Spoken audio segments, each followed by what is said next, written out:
We're gonna get going here in just a moment. I think we are all shared up in terms of... gotta find those streams that are not muted, and I think we're good to go. That.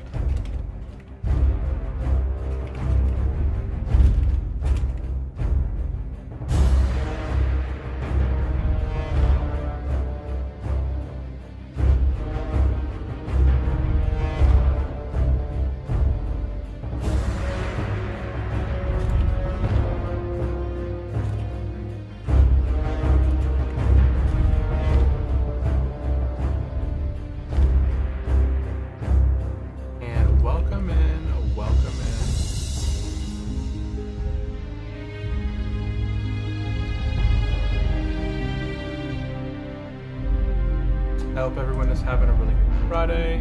Now we're gonna go ahead and keep going here. And everything, that looks like everything good to go. Oh, messed that up.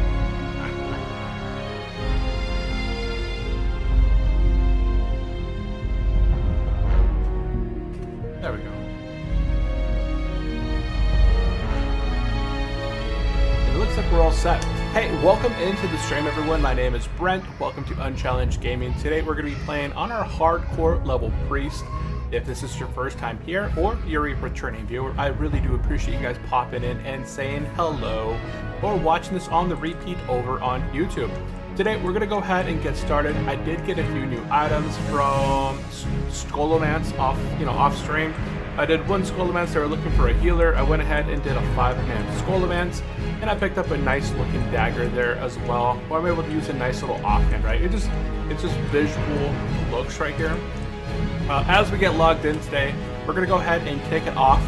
We are going to be trying to complete Upper Blackrock Spire. We're gonna be working on our Adixia Chain quest.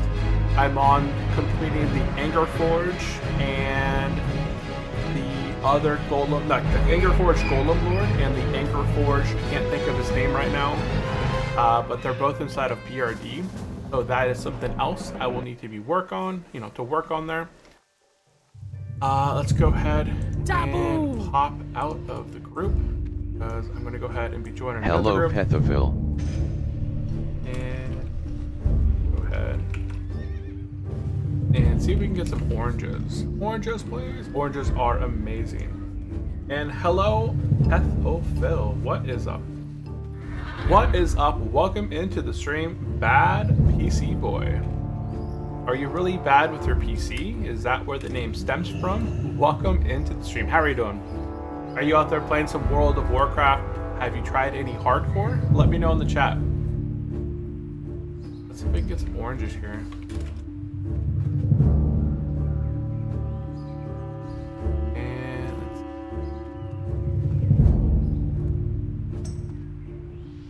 Let's see, I got a bunch of stuff in my bag. Let's go ahead, try and dump this stuff out. I was doing a little bit of farming on this guy, trying to see how good he is, and I do enjoy him. I got a decent offhand. This is from BRD, but it's nothing crazy. I don't think visually it looks any different than this. Okay, it's just purple. Purple instead of red. That's all it is visually. So I can equip it, learn the transmog right there, and equip my old one, and then sell it off. Let's go ahead and make sure everything is working. Are you guys able to hear me okay? Whoops, I hit Minecraft. It looks like the audio is working there. Okay.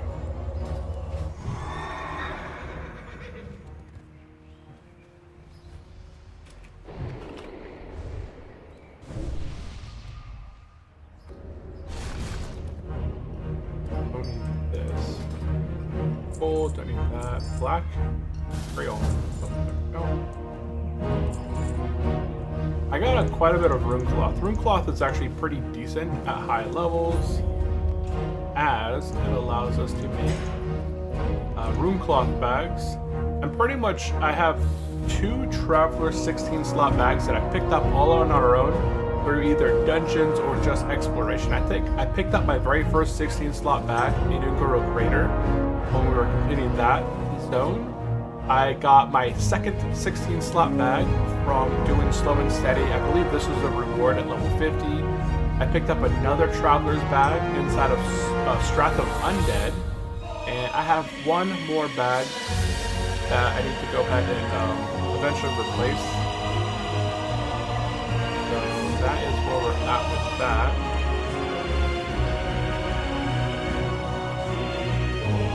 And let's see.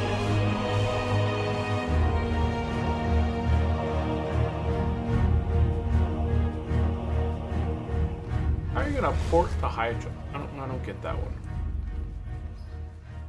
Okie doke.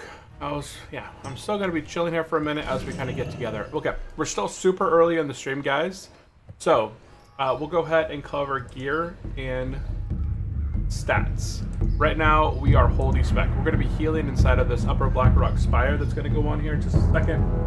Let's go ahead and I'm gonna go ahead and detach my window. If you guys are watching this on the vertical stream, I have three streams right now going on. I have my horizontal on YouTube, I have the vertical, and I have the other horizontal over on Twitch. So, what happened? Did we drop group? Oh, I think they're fetching for red. I think that's might be what it was. And hi, I'm Korean WoW user. Hey, welcome into the stream. How are you doing? You're a Korean WoW user? Awesome, awesome. You play any hardcore? Let's see.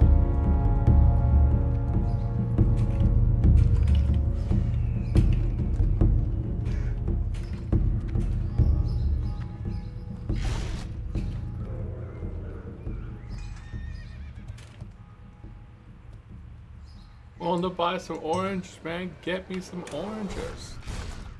And we are going to be doing Upper Blackrock Spire. But as I said, okay, let's go ahead and cover gear and talents. Okay, so talent-wise, we're currently holy. Ooh, level 22 died in the dead mines. Okay, so we're mostly holy. We got 30 points into holy. I did put 5 points into divinity. That gives us our 5% chance to crit. We got 3 points into improved renew. So 15% stronger renew. Sometimes it's good for raids. Oh, there's our orange. We got oranges now. Bam. Awesome, sir. Awesome, awesome. Go ahead and get some oranges. Thanks. Okay, let's go ahead and head out. We're going to head over to Upper Blackrock Spire. Let's go ahead and continue with this real quick. Okay, as I said, got 5 points divinity, 3 points improved renew. Okay guys, so we're going to be covering the current holy spec that I am planning on being long-term here on Turtle WoW. So we got the 5 points into Divinity, 3 points into Improved Renew, 5 points into Divine Fury, that's a half a second off those heals. We got 3 points into Inspiration. Hey, this is Turtle. Or yes, this is Turtle. Yep, this is Turtle WoW. And we got 3 points into Inspiration for that 25% armor for 15 seconds, which is really good. Improved healing, 15%, right? All your heals improved by 15%. We have the spiritual guidance increases spell damage by healing by 25% of our total spirit. So this just scales as our gear gets better and better and better. Our spell power will eventually get better and better and better, right? We got Spirit of Redemption, just a straight 5% boost to spirit. And then we got spiritual healing, a boost of healing by 30%. So that's huge on our healing abilities. We got absolutely nothing over in Shadow. Over in Discipline, I put 5 points into Mental Agility, basically 10% on our Instant Cast and our Holy and Discipline spells. Put 5 points into Silent Resolve, 20% less threat on Hardcore is very important, as I might have a heal that goes off early when the tank needs that quick heal, or a renew that's ticking sometime between battle, and I don't want aggro to be immediately at me, right? So that 20% threat is going to be super important for me. I got 1 point into Unbreakable Will just because I have to have a point somewhere over here to go up to the next tier. I got 2 out of 2 into Improved Fortitude, 1 into Inner Focus, 3 into Improved Power Word Shield, and 3 into Meditation. And then all these talent points up here, those 20 points up here, allow me to get Enlighten. So Enlighten, when I cast it on myself, it gives me a boost of 10, every 10% chance of a spell cast, I get a boost to my damage and healing of 10% for 8 seconds. So I could also cast this on, say, like a mage or something like that, and then I can boost them as well, and me in combination. We're going to be flying over to, or we're going to head over to, yeah, we'll go with Burning Seeps. Okay, now let's go ahead and cover the gear at the moment. Okay, so gear. Discipline has been totally overhauled here. Yeah, discipline is completely wild. My offensive spec is discipline. I leveled as discipline, so I do have I have 4 playlists down in the description down below if you're interested in checking them out. I have the 1 to 60 hardcore as a priest. I leveled primarily discipline. I have the high elf paladin 1 to 60 on hardcore. I have the 1 to 60 druid on hardcore, and I have it's a Tauren druid, so if you're looking for like a horde guide. And I have the 1 to 60 Night Elf on hardcore Hunter. So I have 4 1 to 60 playthroughs on hardcore side. We're going to be starting our brand new challenge on Monday. We're going to be playing a hardcore orc warrior starting fresh at level 1. If you guys are interested in that, definitely subscribe because we're going to get ahead and get that popping here on Monday. So we'll go ahead and cover our gear. We have, let's go /played. I have 18 hours played at level 60 right now. So I have the Swift Caster's Cap. This is from Gilnea City. I got this at level 48. I haven't upgraded it. Pendant of Deep Woods. I got this in Hinterlands Elite. I got this around level 50-ish, right? I got the Mantle of Hope. This is decent. Got this from BRD. Arena runs. I got the Nightfall Drape. Not sure where I picked that up at. Robes of Exalted, I picked those up from Skullivant's Undead. Really, it's best in slot for healing, 68 to healing. I do have my 0.5 bracers right here. This is best in slot pre-raid. It's got the 13 damage and healing, 2 MP5, 9 stamina enchant there. I picked up the Witchblade yesterday from Skullivant. So this is 14 to damage and healing and 8 intellect, matched up with the Drakestone of the Eagle, which is 9 intellect, 10 stamina, and 7 damage and healing. So I got total 21 damage and healing right there.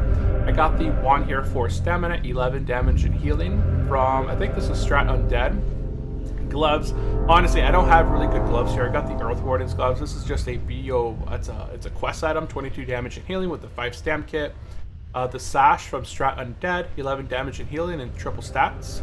The Sky Shroud leggings, I think this is also Strat Undead, 34 damage and healing, 5 stamina kit. Boots, I got the Dragon Rider's boots from Upper Blackrock Spires while we were doing Rend. And I got Cypolian Band from BRD, Janie's Signet Ring. I got this way back at like level 30. I've had this forever. This is that quest from the Missing Diplomat chain that I completed.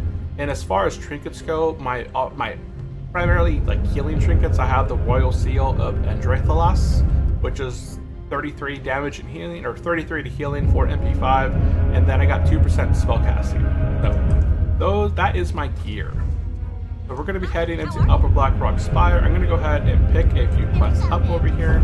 The main quest that I want to have here is General Drakish Demise, because this thing right here, I get this trinket, gives me 2% to crit, so that's going to be my next best in slot. That's going to replace my 2% haste trinket. And I'm trying to see if there's another quest here. I thought there was another quest for Upper Blackrock Spire. For the... I thought there was another quest for Upper Blackrock Spire for the who died? Oh, that's Silverpine.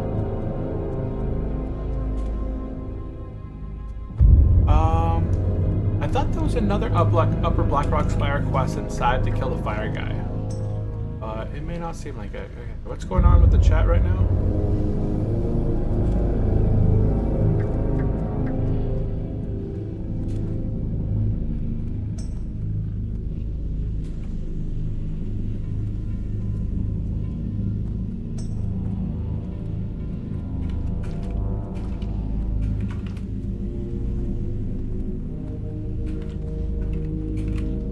Our ancestors be praised. Okay.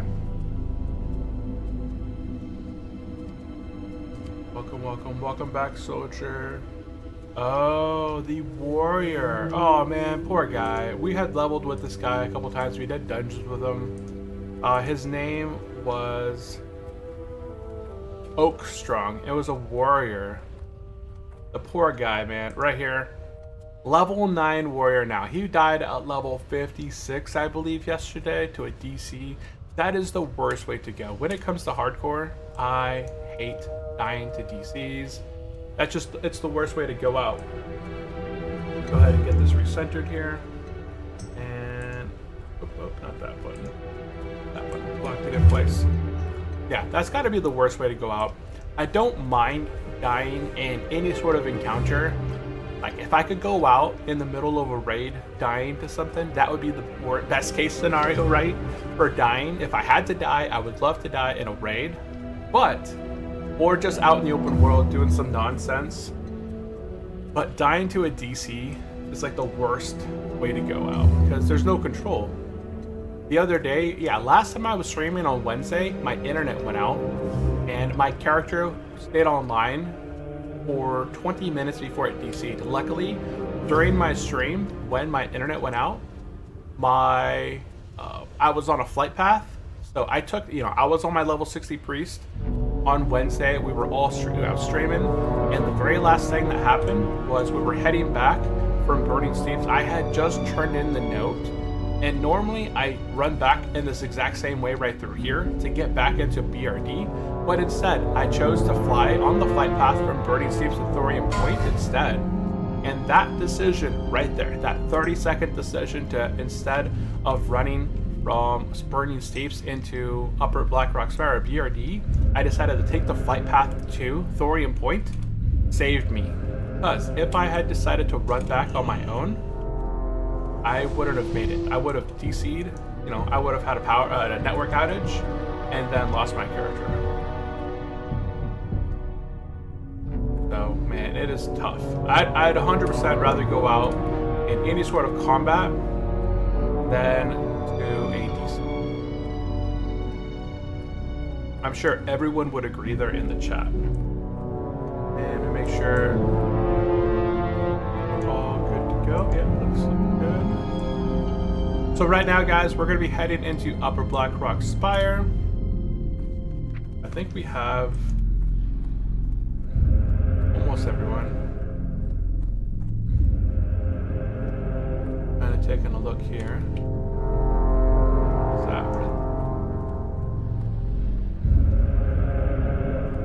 If anybody has any specific questions, definitely drop them in the chat. I'd be happy to answer your questions, comments, concerns. Fantastic. What's the best thing you can be eating right now? No, I don't know. Eat a bagel. Brainwashing device, okay.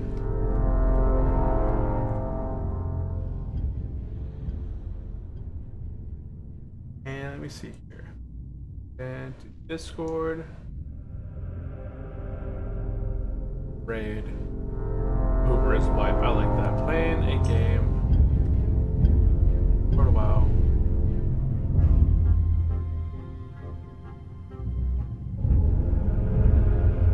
Okay, let's go ahead and so this is the group right here. I think we're still waiting on a few.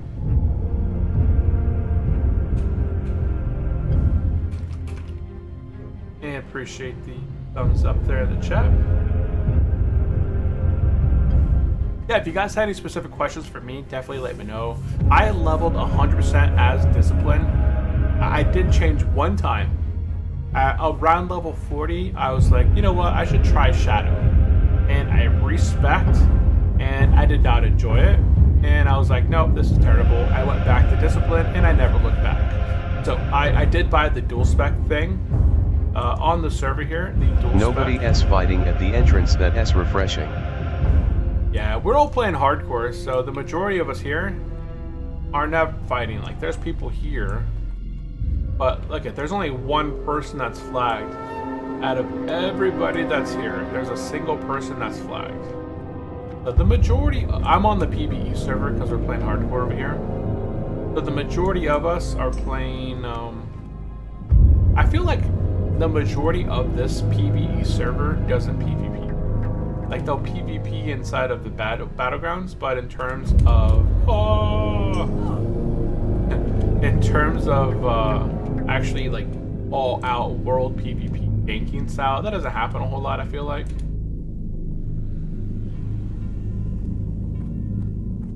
And let me see here. Trying to see what's going on. We wait on a few. Okay, yeah. Nobody's fighting. Yes, it is kind of refreshing. Hey, Lugao, do you also play on Hardcore World of Warcraft? Do you play normal or hardcore?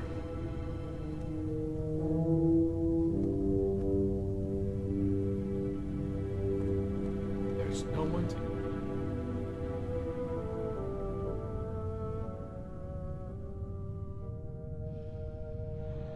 You can take the PvP glyph still, right? Yes. When you're making a brand new character, on your character selection screen, you have the option of doing the different challenges. So when you're making a new character, up in the top right corner, when you're building your character out, like selecting if you want to have it like an orc or high elf, right? You can, at that time, click on challenges up in the top right corner, and then you have the option of selecting like hardcore, slow and steady, craft master, insanity, war mode, and many others out there, right? They have the lunatic, they have the boring challenge. So those are all available. Oh, you were thinking of testing Turtle? Okay. I would was thinking of testing Turtle, yes. Yeah, I would highly suggest it. If you're looking for that classic plus experience, it is definitely going to be enjoyable. You're gonna have a lot of fun. What are they doing over here?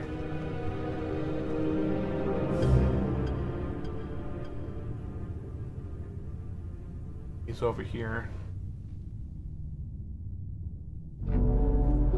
In combat over there. Yeah, so Turtle WoW has essentially, it's Classic Plus.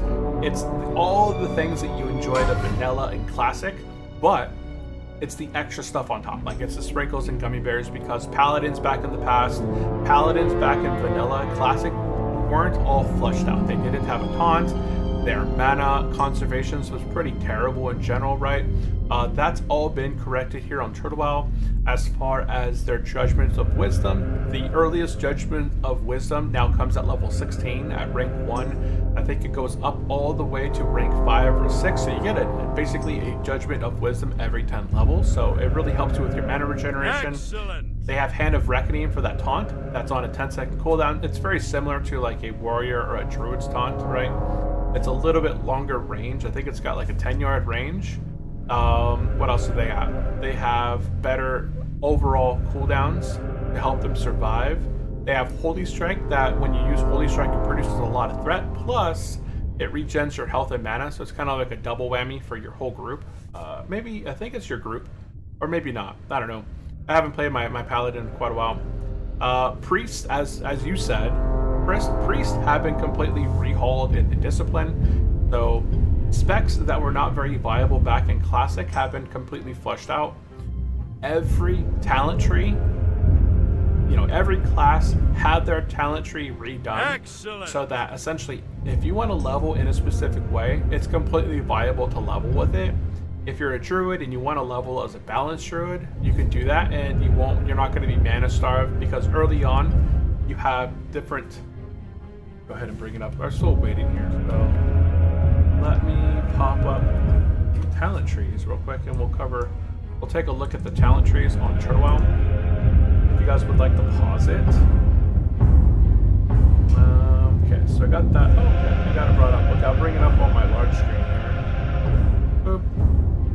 Okay, so here's the warrior. We're going to take a quick look at the warrior. I'm not very familiar on the warrior. I'm going to be playing an orc warrior on Monday. That's going to be my challenge for me, and that's going to give me a little bit more,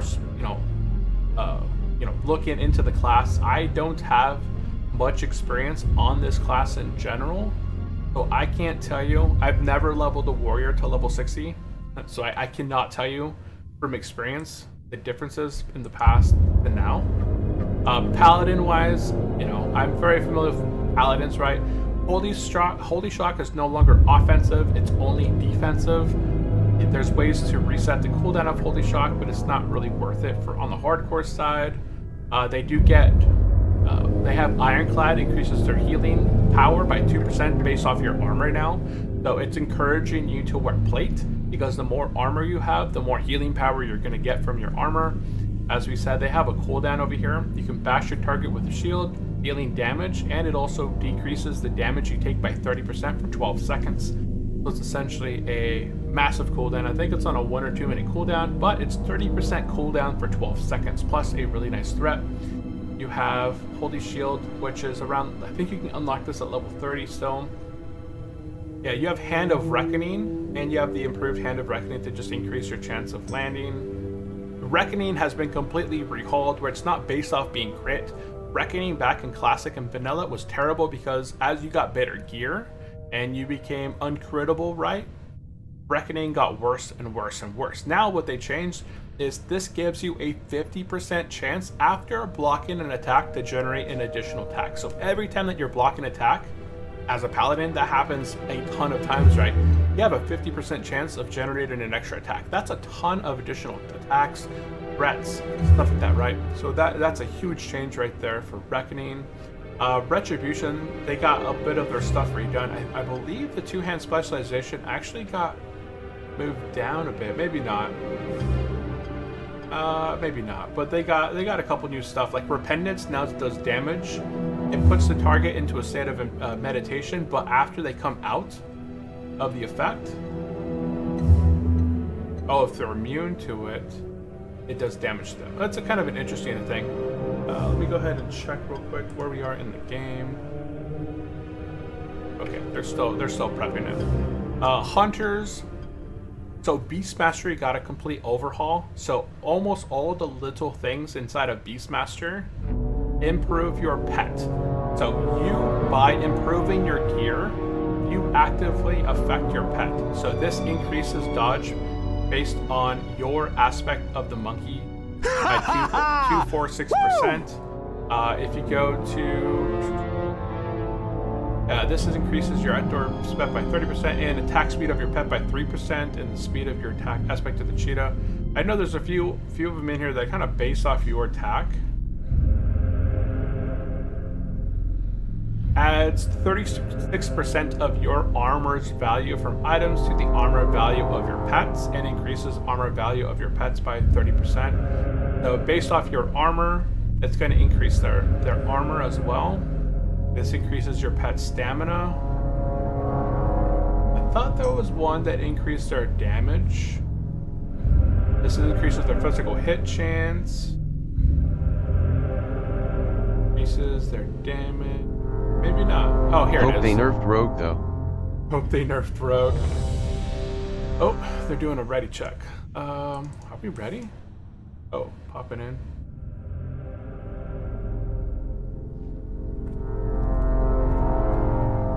Oh. Yes! Let me get my headset on. They're waiting for me.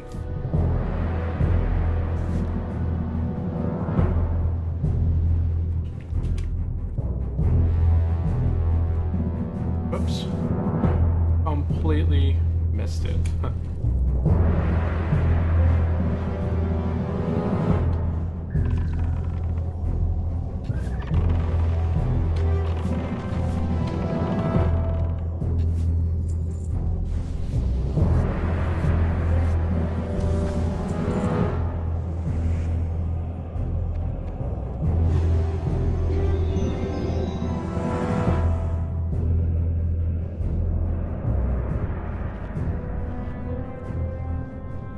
Okay. So we're going to be doing Upper Blackrock Spire. Turn this off.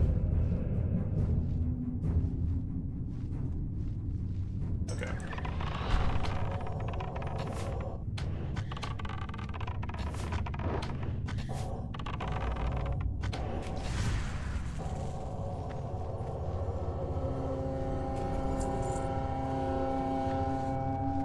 We gotta be careful here. Last time we were doing Upper Blackrock Spire, the pets.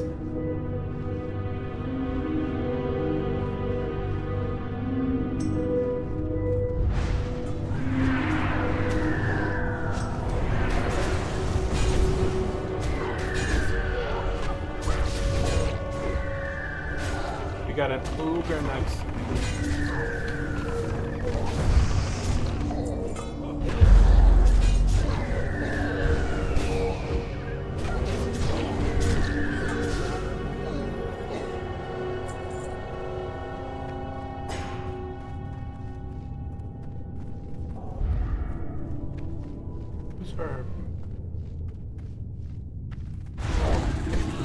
Oh, Caesar.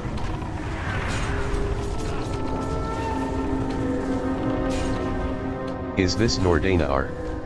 Yes, this is Nordanar.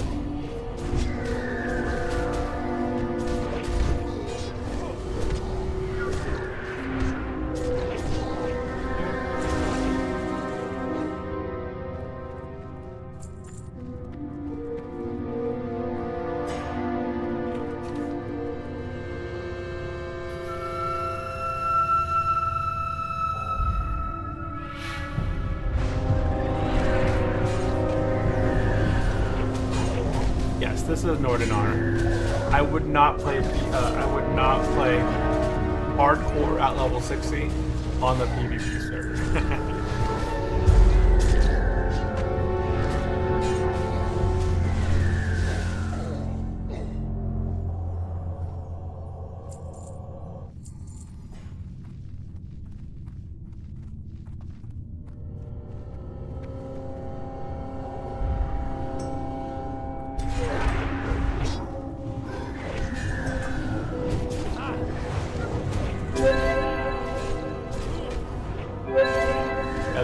These doors went a lot smoother. The orc raiding with Euroflow.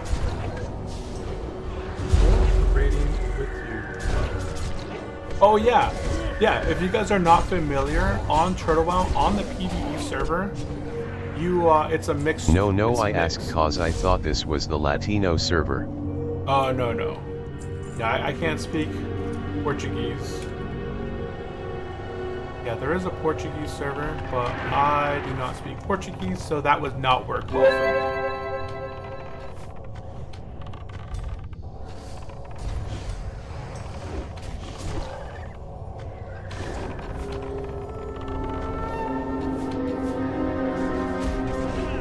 I'm gonna go ahead and get some oranges here.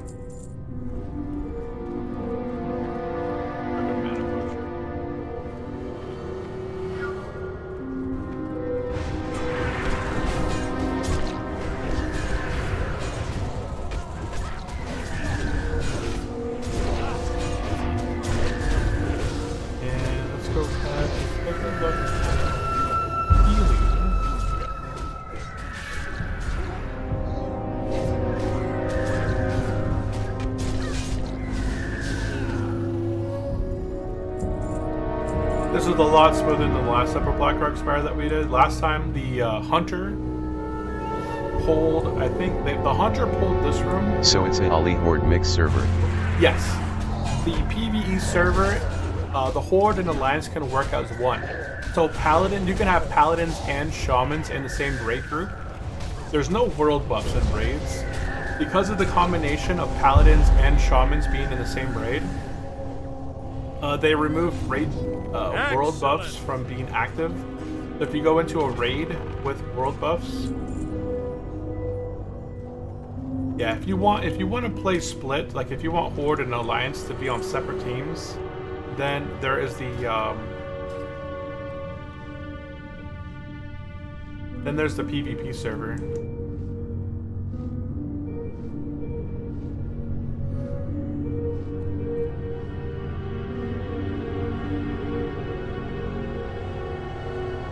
Not in PvP server got yet.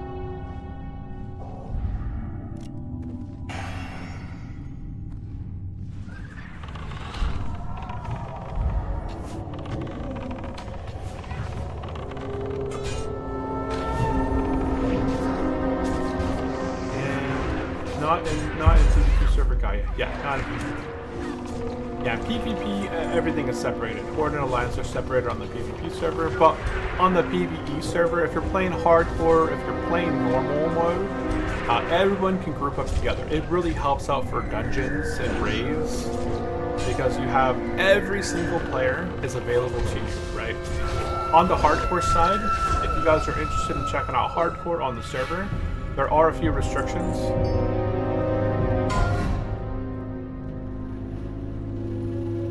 If you are playing on the Hardcore side, hold on a second. Then you can't have access to the auction house. So there's a couple of restrictions if you're playing Hardcore. You don't have access to the auction house at all, whether you're level 1 or whether you're level 60. So no auction house, you can't go and buy stuff. You don't have access to any mail. Again, at any level, it doesn't matter whether you're level 1 or level 60. You can't send yourself a package of 14 slot bags, 16 slot bags, 200 gold, right? A bunch of fiery enchanted items. That just doesn't happen. You can only party and trade with players plus or 5 levels of you. So what that means is if you're level 20, you can only have people level 50.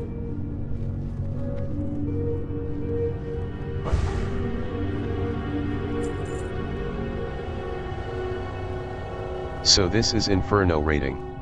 Yeah, this is Inferno rating. Yeah, we're doing Upper Blackrock Spire right now. I don't know if this is a full run.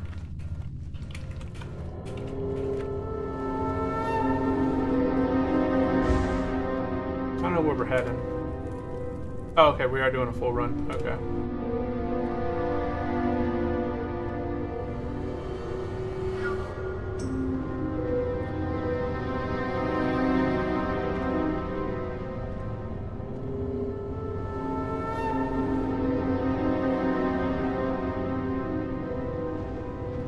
I don't know where everyone's going.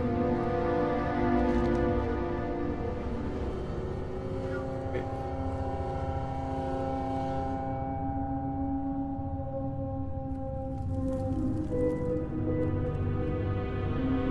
I followed people outside. I'm just not sure where they're headed.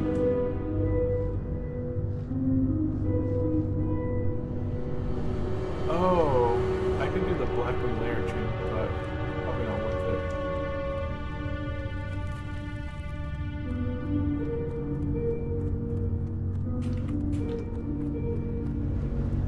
I didn't know they were going for the Upper Blackrock. But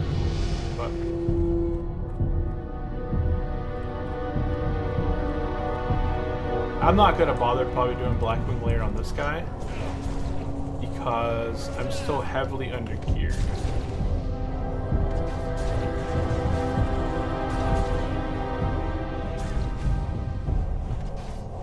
So this will probably be the last time that I'm going to play the Priest on stream for quite a while, because on Monday I am going to be starting the Hardcore Work Challenge. So on Monday, there's that black. I got the Black Hands command. So what this allows me to do is at the very end of Upper Blackrock Spire, I can go ahead and click on the orb at the end, and that's going to allow me to get attuned for Blackwing Lair. It's funny that I'm already attuned for Blackwing Lair, and I'm still not attuned for MT or Ani. Did they go outside? Where'd they go?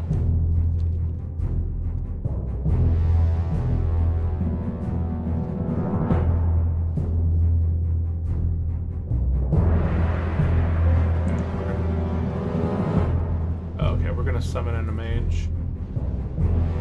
Let's see here. So this is Inferno rating. Yeah.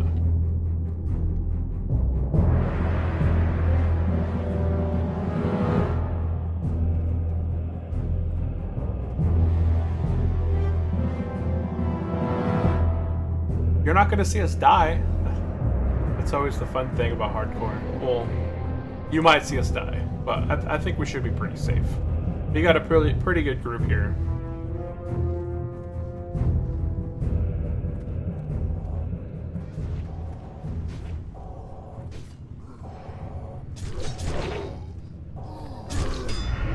Now there's PvP going on here. Gonna head inside.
already good.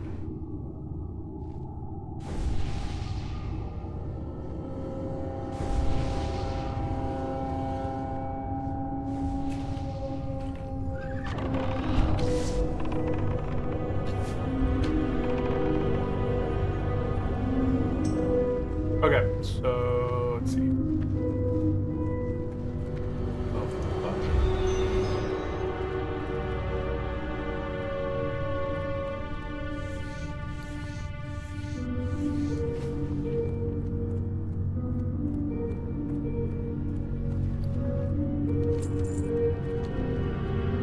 Your quest log is full.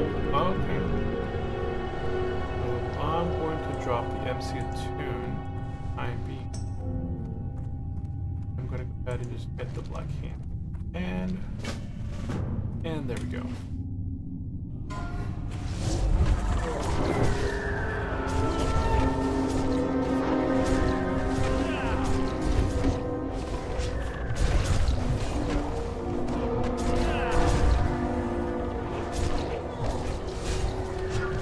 That guy over there has like one line of quests. One. Oh, aha, I killed him with my wand.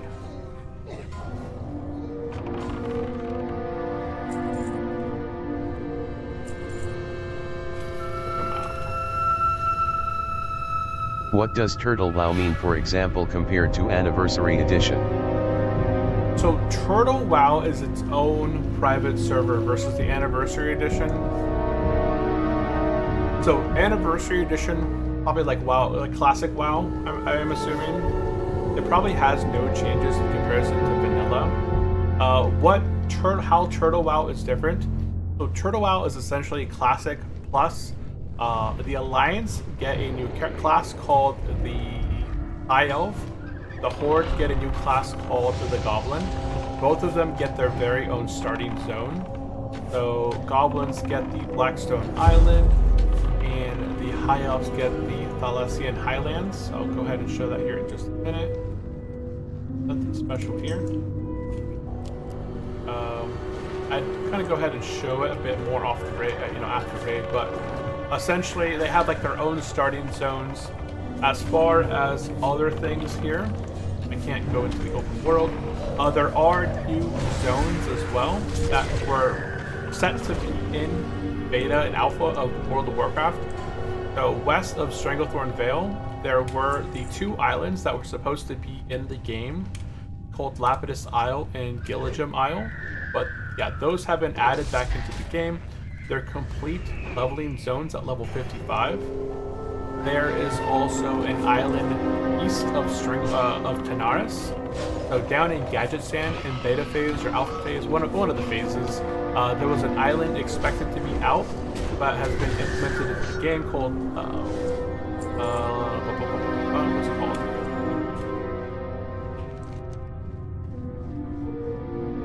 I can't change my map. What's it called? Not Lapidus, Gilligan. It's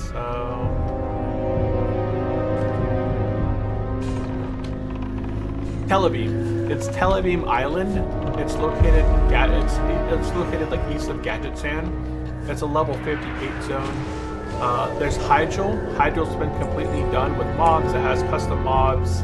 It has a raid. So there's several raids. It has so the new raids that are currently in World of Warcraft and the Turtle WoW. So I can't show you guys the raids here. So as far as dungeons, the earliest new dungeon is set at level 32 to 38. There's the Crescent Grove located in Ashenvale. The next custom dungeon is Gilneal City. That's a 42 to 50 zone. It's a dungeon. The next custom dungeon would be Hateforge Quarry from level 50 to level 60. There's the other dungeons as well. There's Karazhan Crypts, located outside of Karazhan. It's a 5-man dungeon. There's Caverns of Time, the Black Moralis, which is located down in Tanaris. There's the Stormwind Vaults, that is located in Stormwind. So those are the new dungeons. There's going to be new dungeons added in here shortly during the next patch change. There's going to be Timbermaw Hold, that's added in as well. As far as raids go, you have access to Lower Karazhan halls. This is essentially like a 10-man dungeon. It's on par with Molten Core.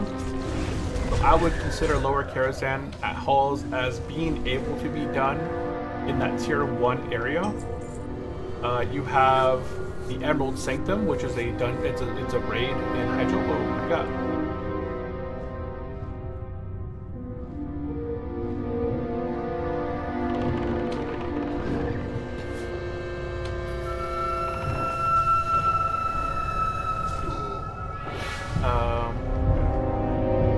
Was an item that popped up on my needs list.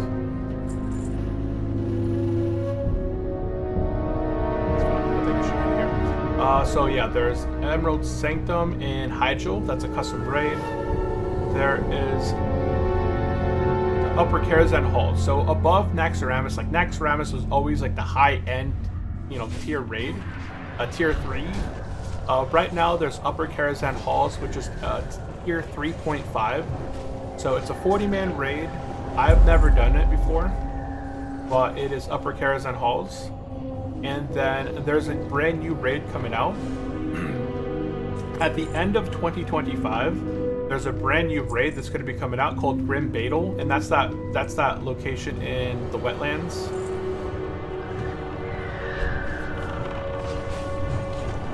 Did I get the I got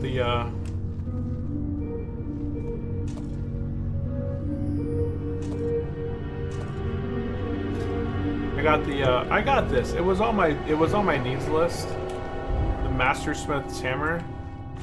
It was going to be better than my last weapon, but this actually ends up being worse than my Witchblade.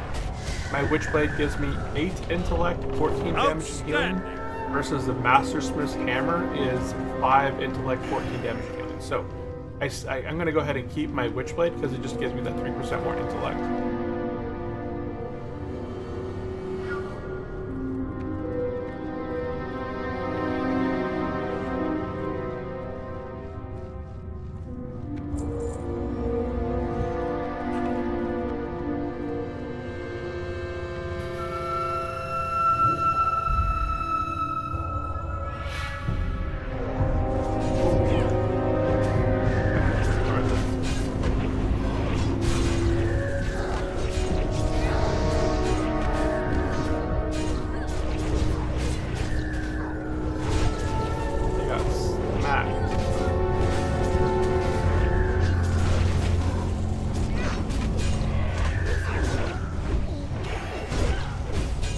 Incarn must be taken.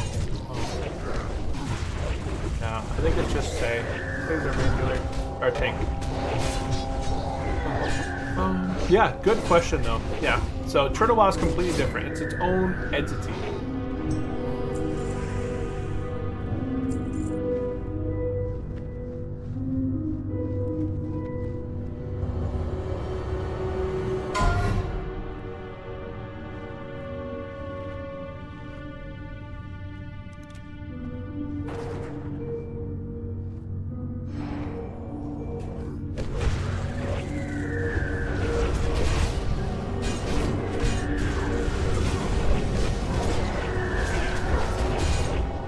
I think we got 3 healers right now.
kit.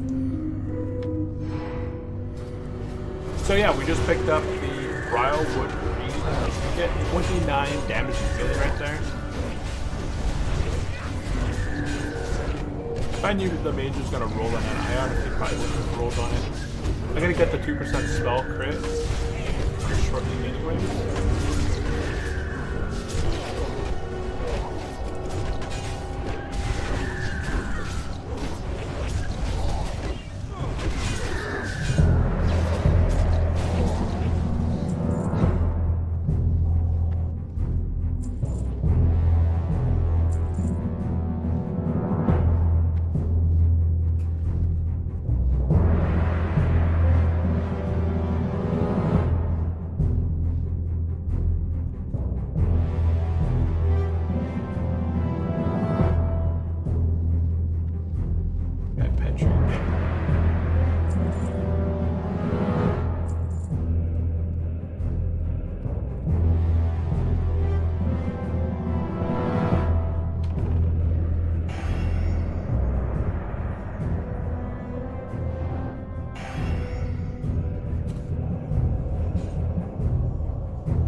Everyone's got the same bird. By Hunter, I use that Sprite Flare from Blast of Lands.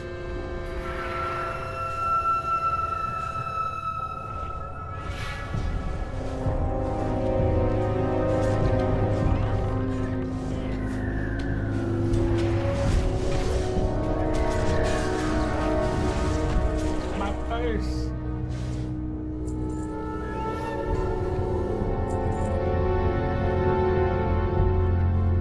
We got 3 healers, so I can actually drink up the full, cause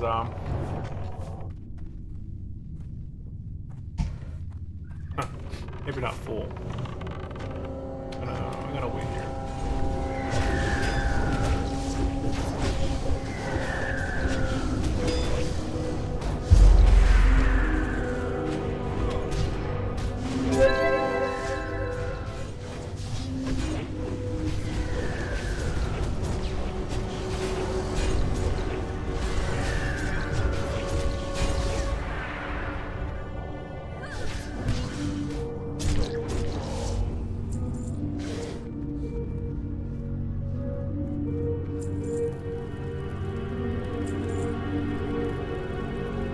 Pet gone, we can go.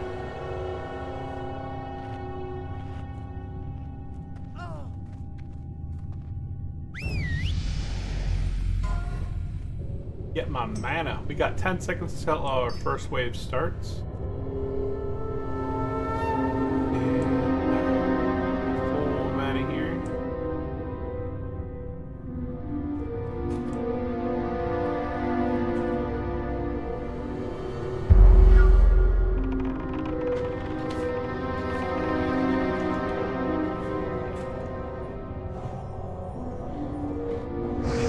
If you guys have any other specific questions, definitely drop them in the chat there. Right now, we're just going to be working on completing a full Upper Blackrock Spire. And then after that, we should have the attunement for Blackwing Lair complete. I still need to go into BRD and do the rest of my Anixia quest chain. Right now, I'm on the Shred of Hope. Have to go in and knock out the Iron Lord, that's Golem Lord, and the General Anchor Force. So essentially, I think I need a full BRD run. But that's the pain of Ani attunements.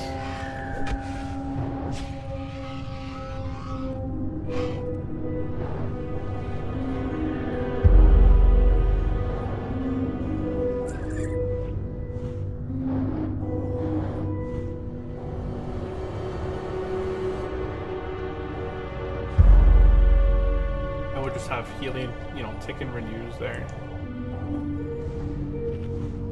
And I can't believe that I'm still in my dwarf phase. We're gonna turn into an ogre. Ogre mode. Ogre mode.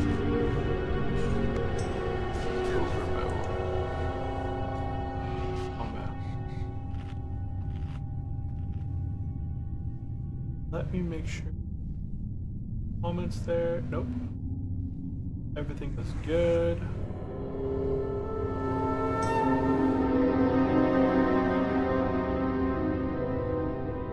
My chat picks up the sound. That's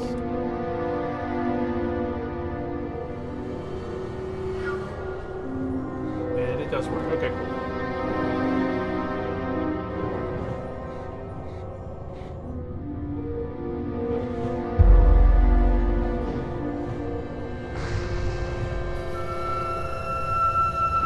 Cool. Everything is working. Good. Yeah. If you guys have any specific questions for me, definitely let me know. And if you guys are brand new here at the channel or just kind of checking it out for the first time, we are going to be starting a brand new challenge on Monday. We are going to be doing our Hardcore Orc Warrior Challenge. I do plan to level him as slow and steady. So essentially, I'll get 50% less experience from killing open world, you know, overworld mobs in the overworld. In the general world of Warcraft, I'll get a 50% less experience from taking out mobs. So it's going to be a little bit harder in terms of getting experience. I'm not going to be grinding. We are going to be doing a straight quest playthrough. So if you guys are interested in checking out a Orc Horde guide 1 to 60 on the as a warrior, right? Definitely subscribe, follow along for that because that's going to start on Monday. If you guys are looking for another specific guide, I have played a paladin, hunter, druid, and a priest, now 1 to 60 on hardcore. If you are looking for any of those specific guides, you guys can check out any one of the playlists down in the description on YouTube side. If you guys are looking for something else, then definitely drop it in the chat because after the warrior, like the warrior is going to take a while. I'm telling you right now. Warriors are already tough.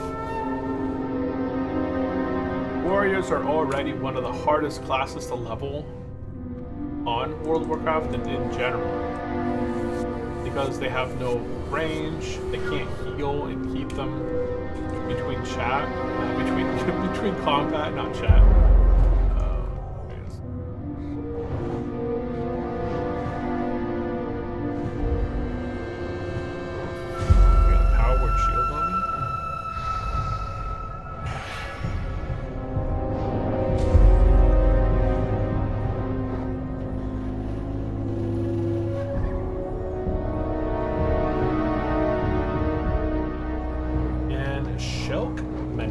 Welcome into the stream.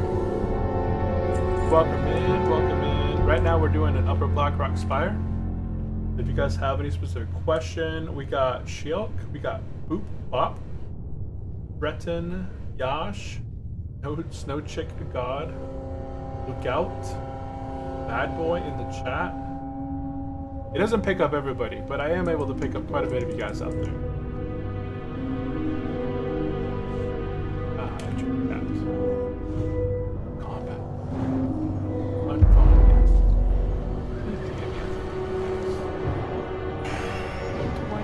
I need to head over to the mailbox and turn that in. I completed Skull events yesterday.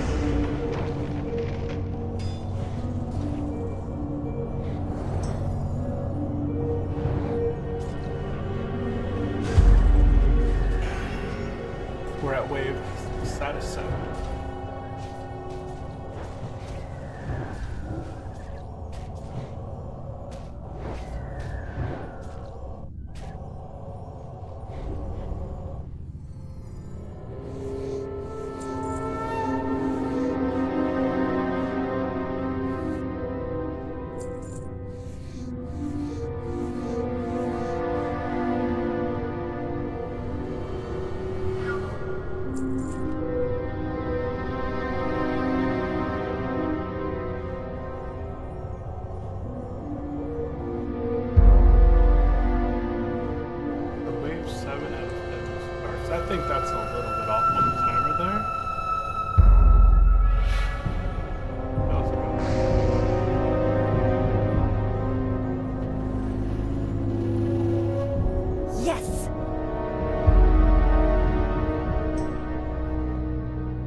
A boss is up next.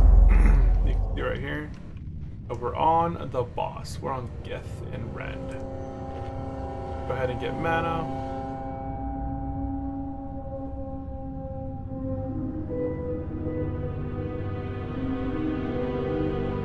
We'll go ahead and drop Avatar onto the main tank over here. I'm gonna go ahead and right off to the left.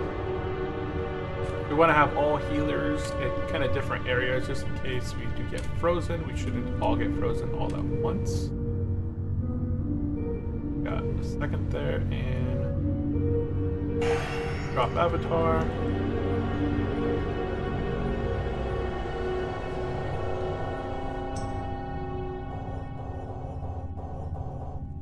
Target's line on line of sight.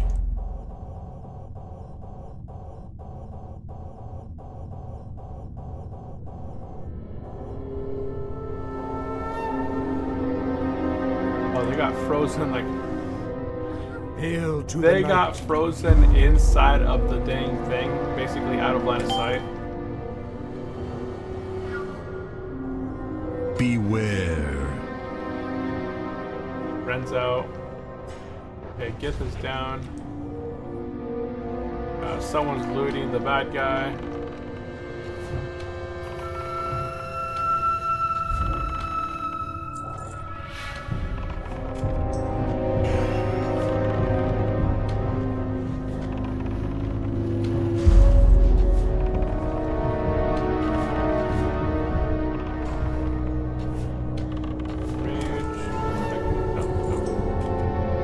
Got the Shoulders of Valor. So those are warrior shoulders. Nice, nice. And we got the Eye of Rend, which is basically best in the slot for many DPS. Look at this thing. 13 strength, 7 stamina, 2% crit. Huge for druids and rogues.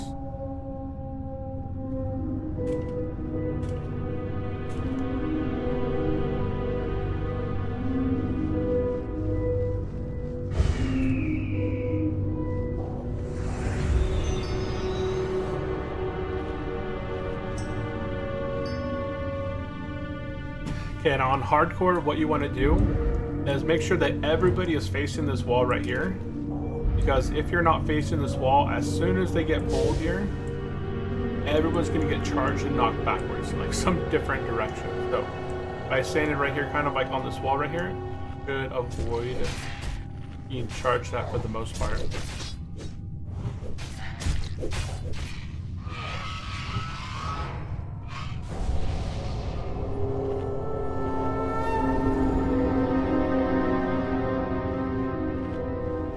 Goes.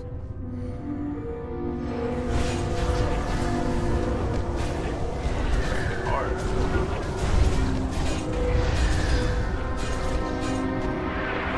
Somebody backed up in the wrong way, so they got smacked backwards.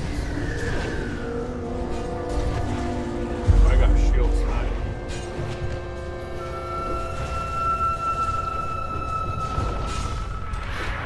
This guy, that's that hunter, man. They're trying to get range, but they're going the wrong way.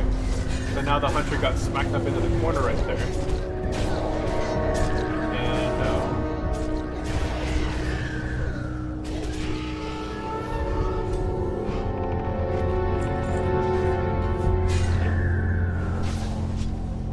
okay, we're good. So this is where Upper Blackrock begins to get interesting.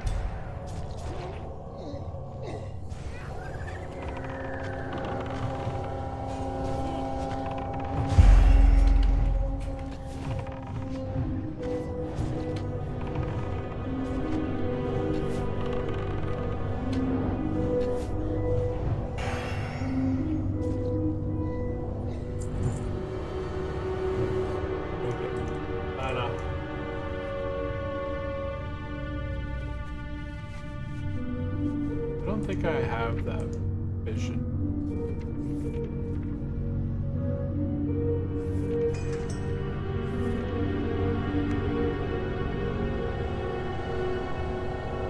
Oh, that's already been tested. That's not a long time. I'll go ahead and go Pyro mode.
These things right here, yeah, money, 10 gold right there.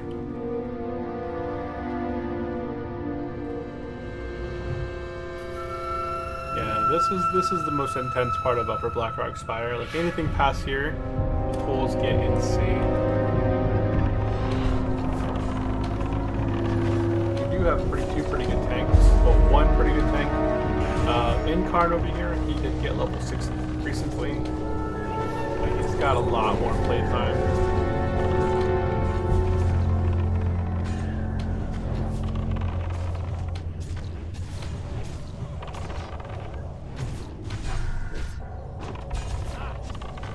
By the light of the moon.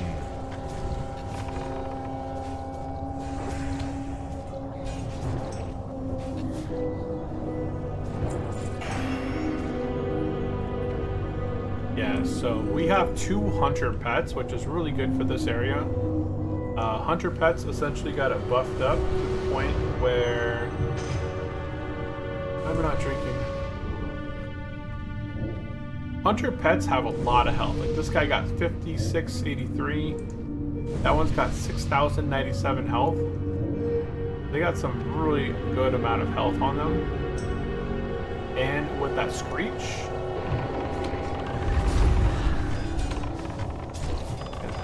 it allows them to AoE threat. So if our main tanks get gouged, the next target that these guys are going to hit, the assassins, they're going to more than likely go for the hunter pets.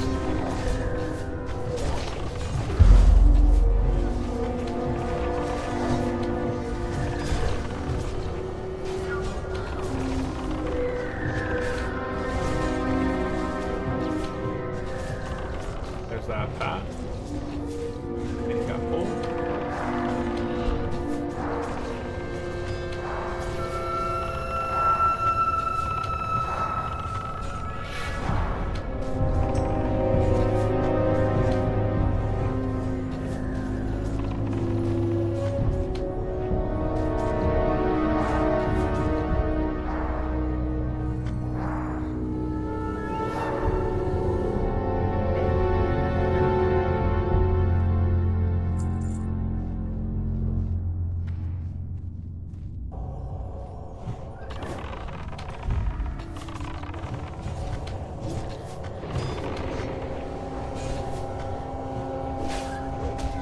Assassins here. See how the assassin's stacking the bird right now? That assassin? Yeah.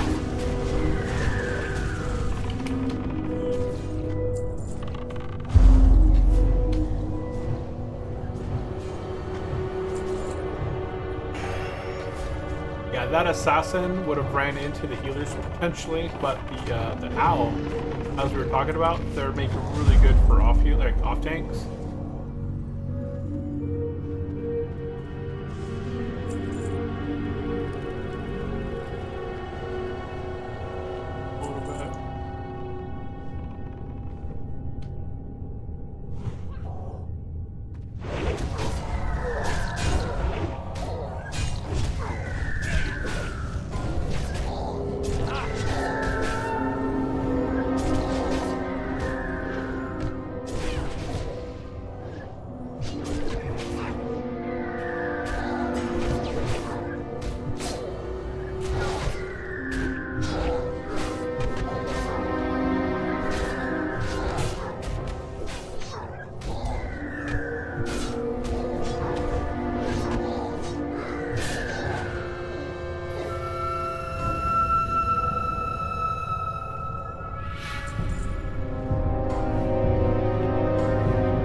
One.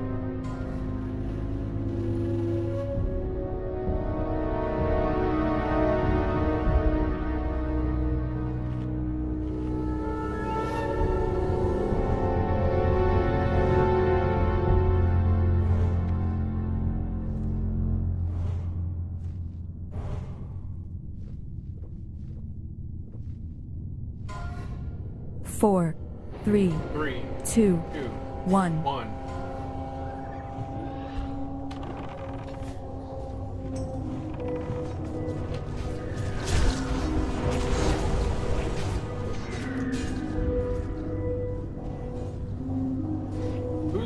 fighting in combat, man.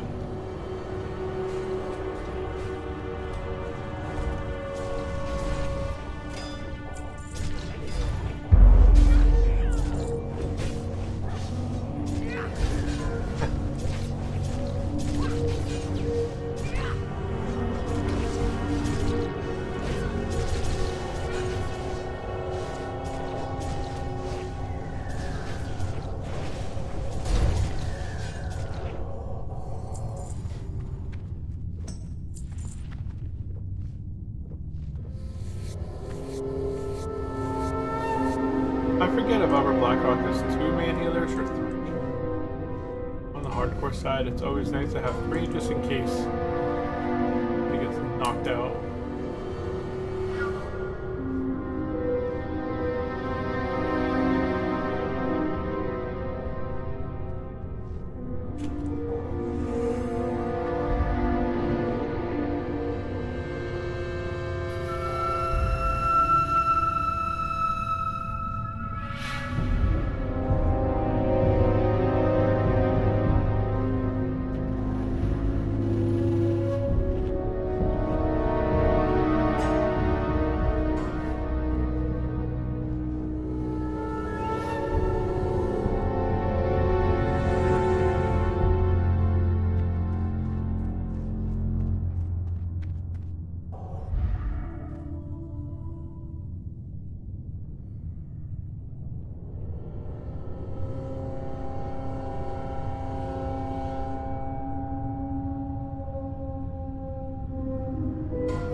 Five, four, 3, 2, 1. 1.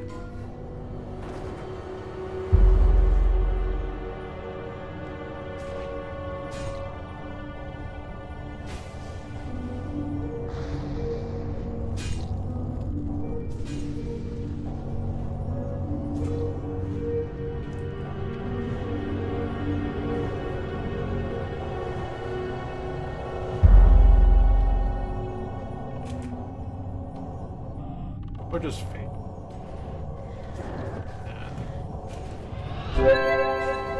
Fade's on such a short cooldown anyways, 30 seconds. It's well worth the fade mid-fight. We shouldn't pull any extra with that anywhere, but... I guess that's good. I actually ended up using a ton of mana during this pull. Surprising.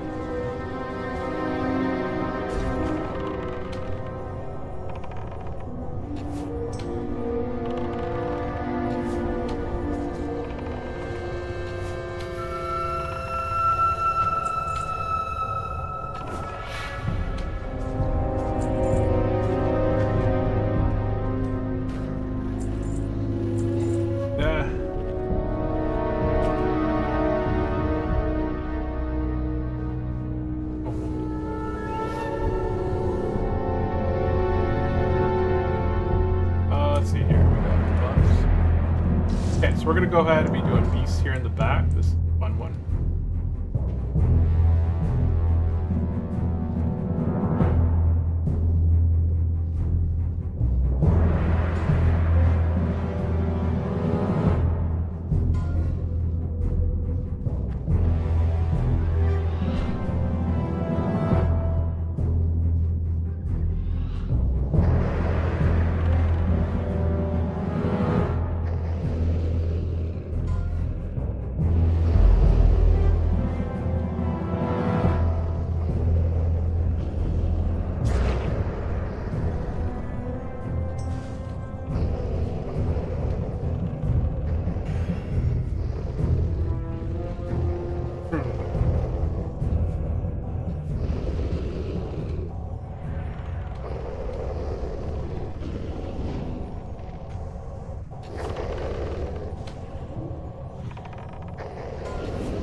Is down. What is dropped? We got the cloth pants, which are they're not bad. They're not on my best in slot list. These are 19 damage and healing. They have really nice stamina, intellect, and spirit. Those would be almost on my, basically my needs list, but I actually do have some better off ones. 34 damage and healing, just 8 stamina, 8 intellect, but they'll last me up until I get in the raid, so I'm not gonna get on those. I don't need ferocious bite. Look at that.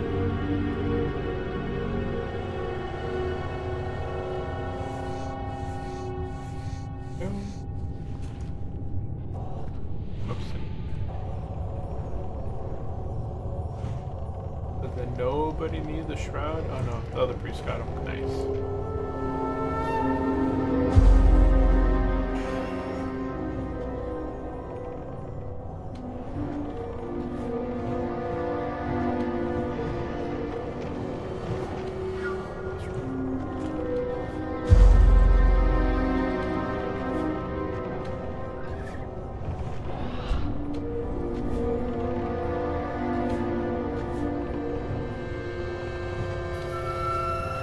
Well, I guess that's clear an ID for Coopers right now.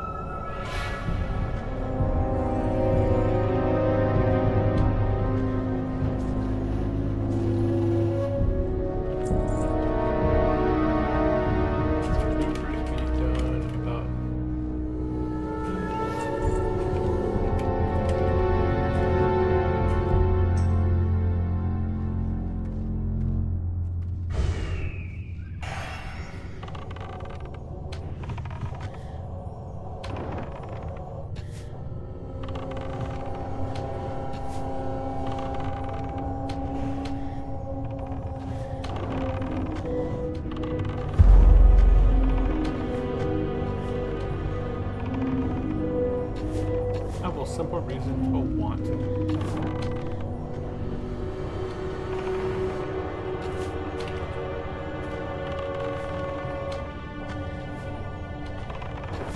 And welcome into the stream, Brad. Welcome in, welcome in. Right now we're working on getting some attunements done and quests. So right now we are working on General Drakish Demai. Gets me this really nice 2% to my spells trinket. Also, I am doing the Black Hands command. This is going to give me a tune for Blackwing Lair. And I'd add one more quest in here, but I don't think that's it. We're moving up. Okay, we stay back here.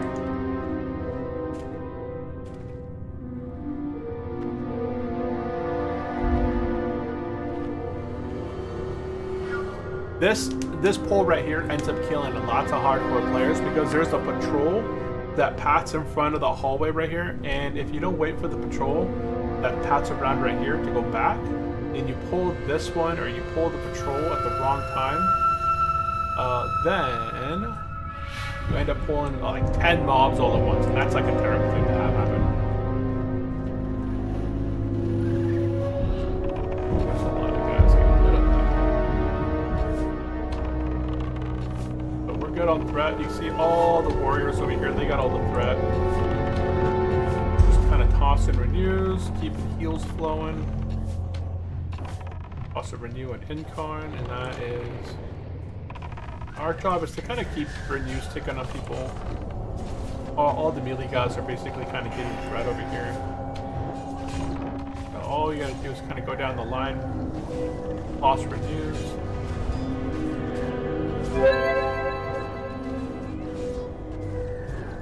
And Brad, welcome into the chat. If you guys have any specific questions, definitely drop them in there. Always appreciate comments. If you guys are checking it out on Twitch, my primary platform is YouTube. I do like streaming on YouTube. I don't know. I've always enjoyed it. I don't mind Twitch. It's just I like making content on the YouTube side, so I have a lot more long-term content. I'm able to put things into playlists. Good evening, bro. I'm able to put out good evening, bro. Welcome into the stream. Only me. Hey, how's your hardcore character?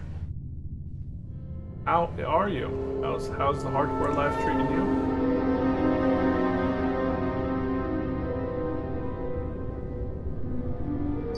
I think you were taking a break, right? Yeah, here's that patrol right here. Big patrol, right? That's a big patrol. didn't pull it. They gotta wait. Okay, so we got a little bit of time because... No. Actually,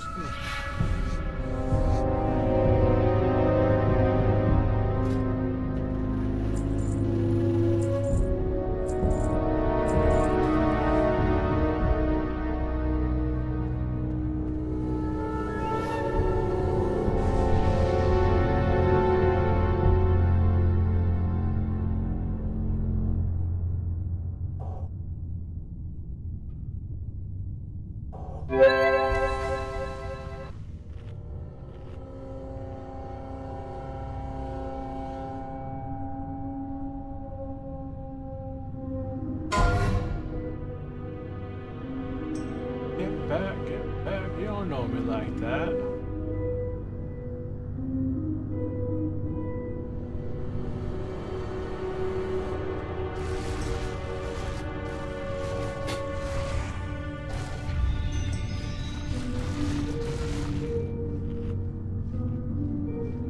Okay, here goes the pole. She shoots, she intervenes to the other warrior. They're running, they're running, they're running. And they're good, they're clear. We'll go ahead and begin tossing out heals now.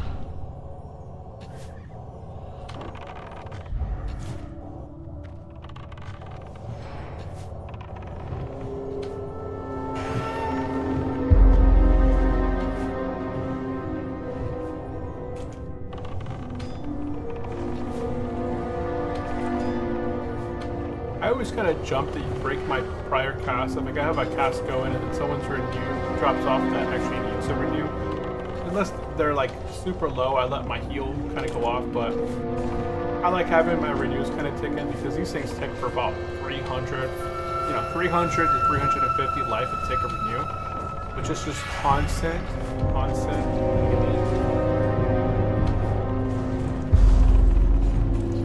I prefer having renews going. Plus we have 3 healers, so.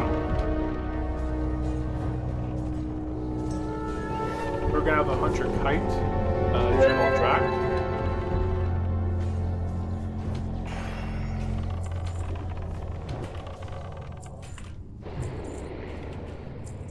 And there's the Priestess of Val.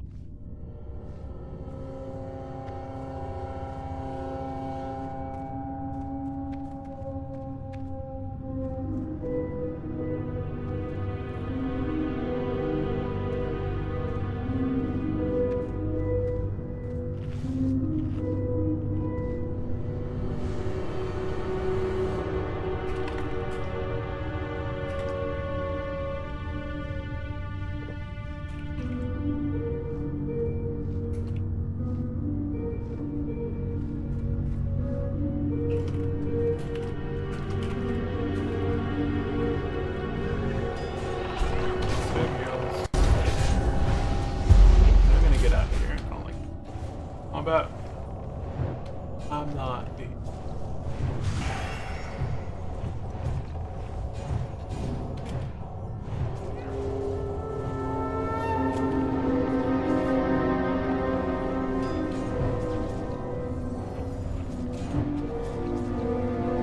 just kind of keeping renews ticking here.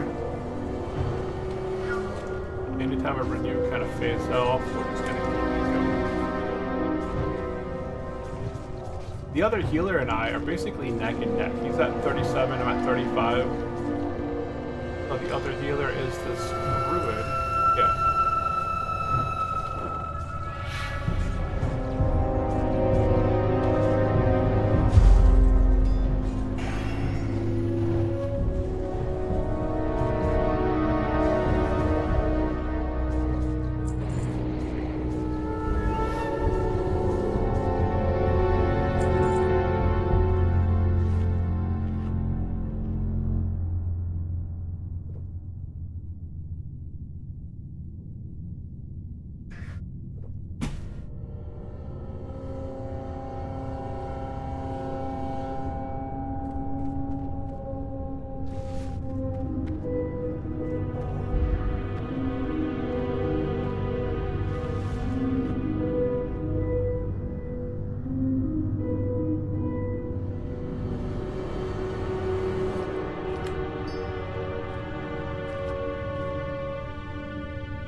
Yeah, it scared the heck out of me. On my hunter, I did this one time. I pulled General Drac, and I got conflagged right by the stairs by Beast. Like, I was running towards Beast, and I got conflagged right there at the door, and I had a petri on my hunter. Okay, so here we go. We're gonna take out these ads. The hunter right now is kiting out this boss.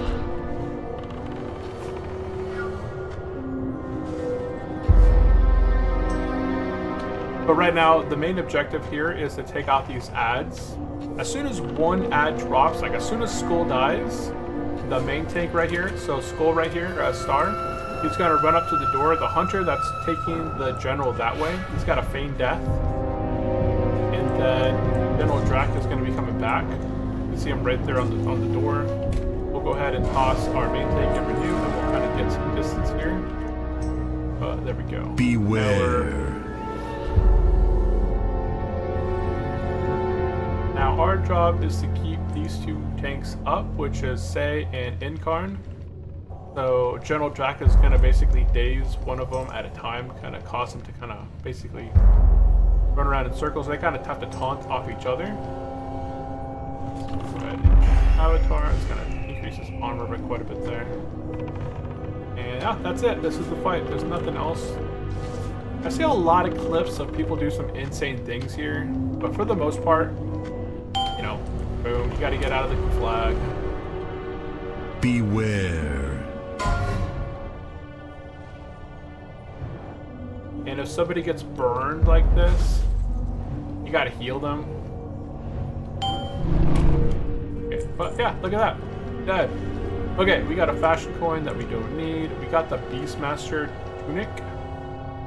Nothing good. That's a hunter item. Increased spell damage by up to 100 and healing by 190 for 15 seconds. That's pretty much like a DPS trinket. I don't need that.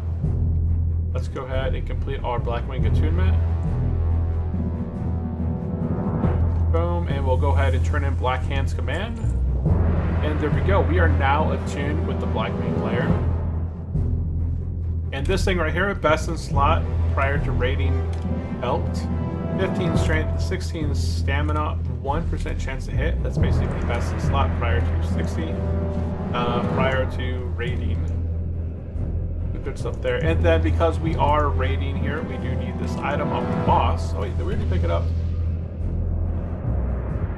I thought I needed an item off of him. Oh no, we just needed to kill him. We just needed to slay General Drakish, and now I get that 2% crit trinket. So that is nice. Okay, pretty good. Skin this guy and skin this guy.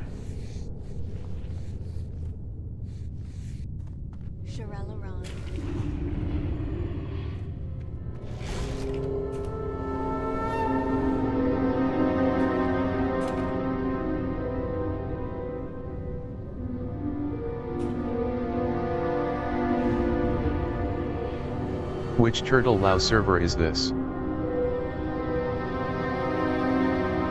Right now, we are playing hardcore on Nordenautum. So we're playing on the PvE server. Good evening again, still alive, I see, way to go. Yeah, we're still alive. We did reach hardcore level 60. We just completed a full run of Upper Black Rock Spire on hardcore. And I'm about to get my 2% crit trinket. I also just got attuned to Blackwing Lair. So we've already got our Blackwing Lair attunement. We're about halfway done with the Onyxia chain. I gotta take out General Anchorforge and the last General of BRD for that portion of the attunement quest. And the MC attunement is basically right on the way. So I'm really hoping anyone for BRD. Oh, sorry, not here. Anyone for Ani MC attune.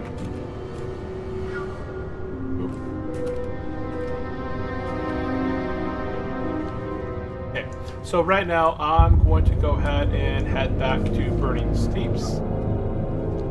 I'm going to, let's see here.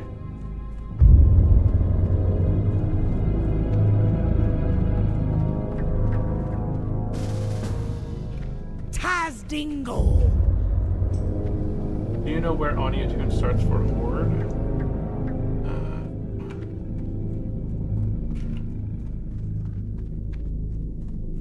I'm 58 now on Tel Aviv hardcore, about 2 hours of grind left. Dang, 58. You're probably looking for a really good grind spot.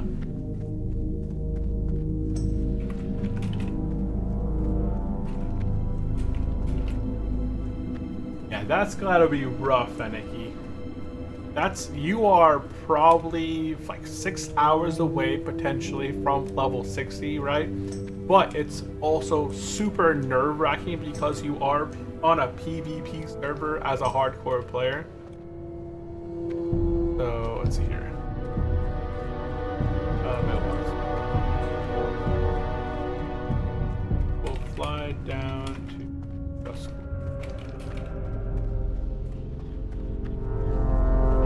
Anyone else in the mailbox?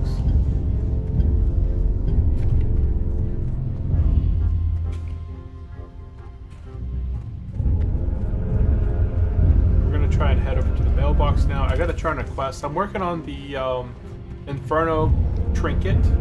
I'm already Inferno hardcore level 60, but if you want to get this cool trinket, it's basically you have to complete this chain quest of doing you have to do Lower Blackrock Spire, take out the last boss. You have to do Skolomance, take out the last boss. You have to do Dire Maul East, take out the beast. You have to go into BRD Arena, or not BRD Arena, but BRD full run.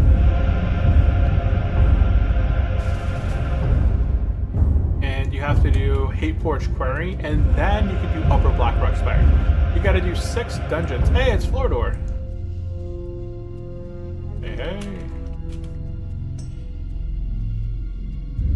Where you heading?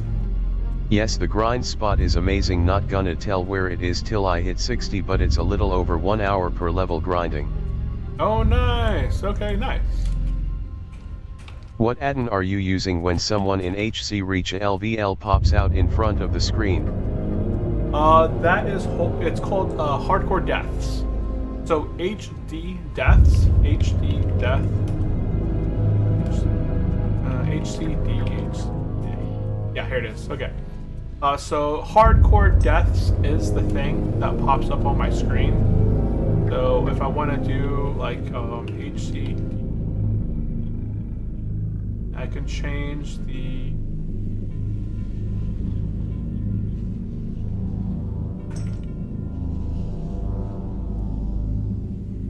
okay, so like this thing right here, HDD move. Yeah, see this thing that pops up right here?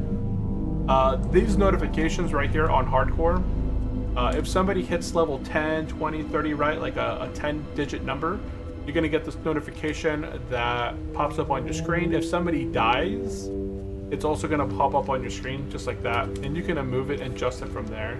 So yeah, it's called Hardcore Deaths, and then it's right here. It Thanks also man, has subbing here. Maylock is currently LVL 14 under HC Vagrant Exhaust and Slow and Steady.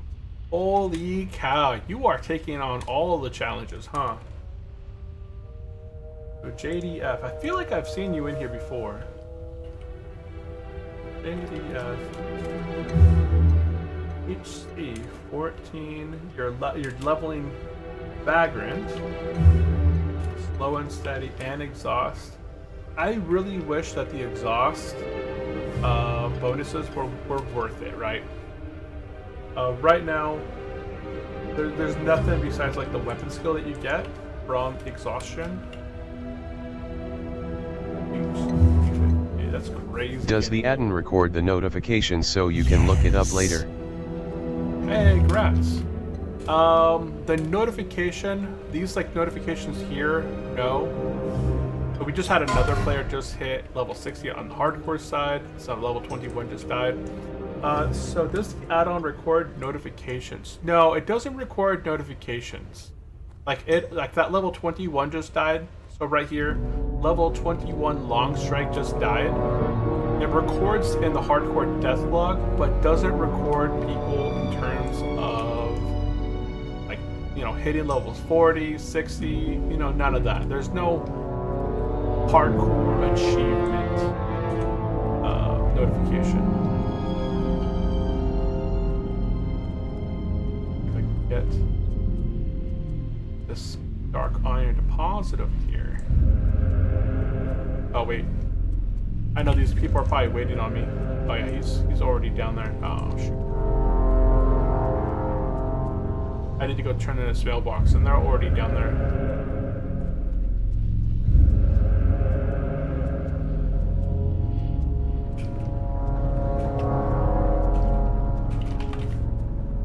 Okay, so let's go ahead and turn this trinket in quickly. We're gonna get that 2% spell trinket. And I'm gonna hop on this flight path and head down to Duskwood. Okay, so there we go. Check out our trinkets right here. Right now we have Briarwood Reed. I got this from Ren here during the Upper Blackrock Spire, 29 damage and healing. I got the Royal Seal, which is 18 damage and healing with 15 to healing, so essentially it's 33 healing and 4 MP5. I do also now have that improved chance to get a critical strike with spells by 2%. So that's a huge one too as well, in combination with like inspiration on the talent tree. So anytime I get a crit, I give that player a 25% armor bonus for 15 seconds. So that's really nice. I don't think there's many other things. It's not like a paladin where when I get crits, is it paladins that get something back when they crit, or is it just not? I thought there was something else that did something cool with crits, but I think I miss adding the Artisan Quest Challenge too, so yeah, it's a crazy leveling right there. Main reason I out exhaust was just for me to focus leveling instead of sitting in capital cities for tense. I missed the add-on Artisan Quest Challenge. But yeah, it's crazy leveling right there. Main reason I get exhaust was just for me to focus leveling instead of sitting in capital cities for tense. I don't honestly sit in capital cities for tense very often.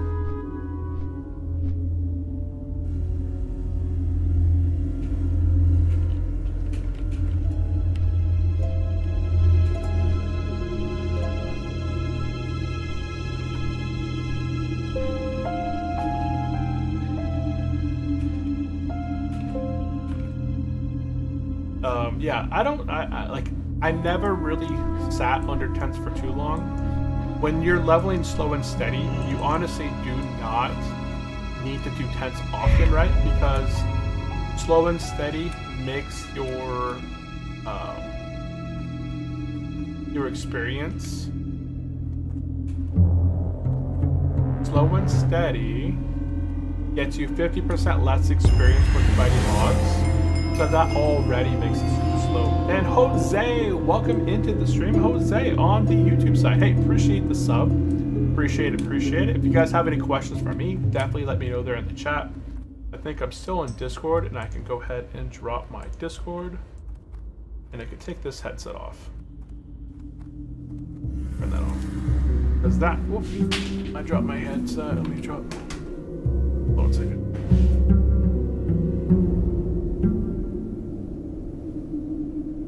There we go. I wear my normal plugs when I'm playing the game. That's what you guys hear. And then I wear my headset when I have raids or dungeons. And they need us in voice chat, because then I can hear them talking. You guys don't need to hear everyone kind of clowning around, yelling at each other, screaming in chat. More dots, right? Need more heal. So, kind of keep it separate. But yeah, Jose, appreciate the sub over on the YouTube side. If you guys have any questions for me, definitely let me know. On Monday, I'm going to be starting a brand new hardcore challenge. So if you guys are looking to either quest, level up, dungeon with me, I'm going to be starting a hardcore, slow and steady orc warrior on Monday. Going to be a brand new challenge. I've never played a warrior at all, so I am going to be doing a little bit of a I'm going to go looking through the talents to see how I want to spec. I'm pretty sure I want to go arms until 30, and then after 30 check out fury. I think that's the normal thing. I had considered, instead of slow and steady, I had considered doing the Craftmaster, but the reward at 60 for the Craftmaster challenge is not really worth it. At level 60, you get access to the moon well, or the what's it called? The anvil. So that in itself, I don't plan on being blacksmithing on my warrior. Or maybe, I don't know. I'm still debating whether I want to do engineering or blacksmithing on my warrior. If you guys have a preference what's best for a warrior, I feel like engineering is best for a warrior because warriors don't have utility. Engineering is going to give me access to bombs, it's going to ask me like the stun bombs, to traps. Are these guys waiting for me? Oh, these guys are sweet.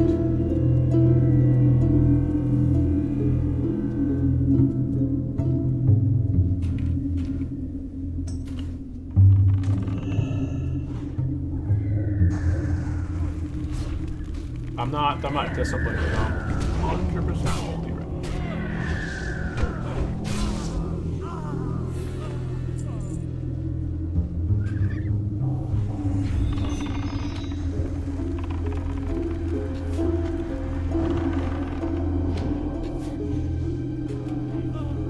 Yeah, all three of us needed the mailbox right here. Now the mailbox here, if you guys are not familiar with the hardcore side, what's that over there? Spellcraft? On hardcore, in order to stay hardcore, at level 55 you get a letter in the mail. I made a short on this, but you get a letter in the mail at level 55. And if you get this letter and you turn it in down here at this mailbox right there, that's been added specifically unique to Turtle WoW. Why are we all cursed? Where's my crazy AoE heal?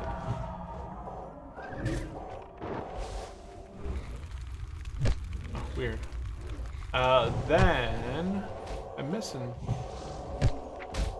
other heal.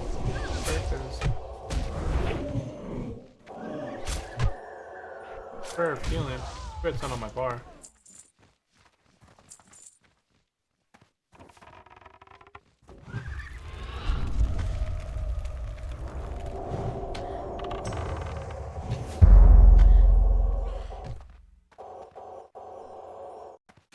Then you can stay hardcore. So at level 55, you get the letter in the mail. You complete this, you get the quest, you get it, and you come down here to this mailbox right here called, just a mailbox. But this thing right here, you turn the quest in, you pick up the mysterious, turn in the quest, the mysterious missive, and then you get another quest called like Eternal Mortality or something like that. You turn that quest in, and essentially you stay hardcore at level 60 forever. So now I'm hardcore forever at level 60, and the only reason that we continue doing this chain down here, this quest, is because at the end of this chain quest, we get access. Yeah, this is the arcane focus. So now I have to go to the Dead Mines? Dire Maul. I have to go to Dire Maul. At the very end of this quest chain, I got the quest. Yeah, got the quest. Okay. We get the item called /DB Pendant of Mortality.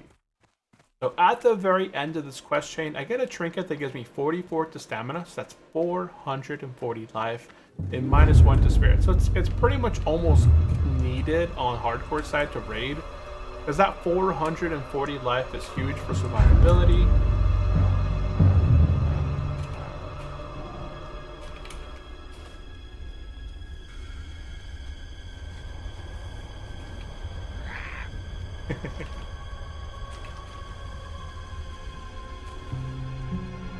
Okay, yeah, they're all good to go. Okay, so let's take a look at the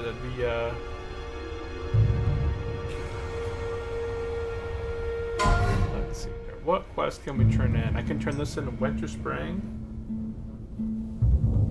Let's see, I got a quest in Darnassus. Okay, so we're gonna head up to Darnassus.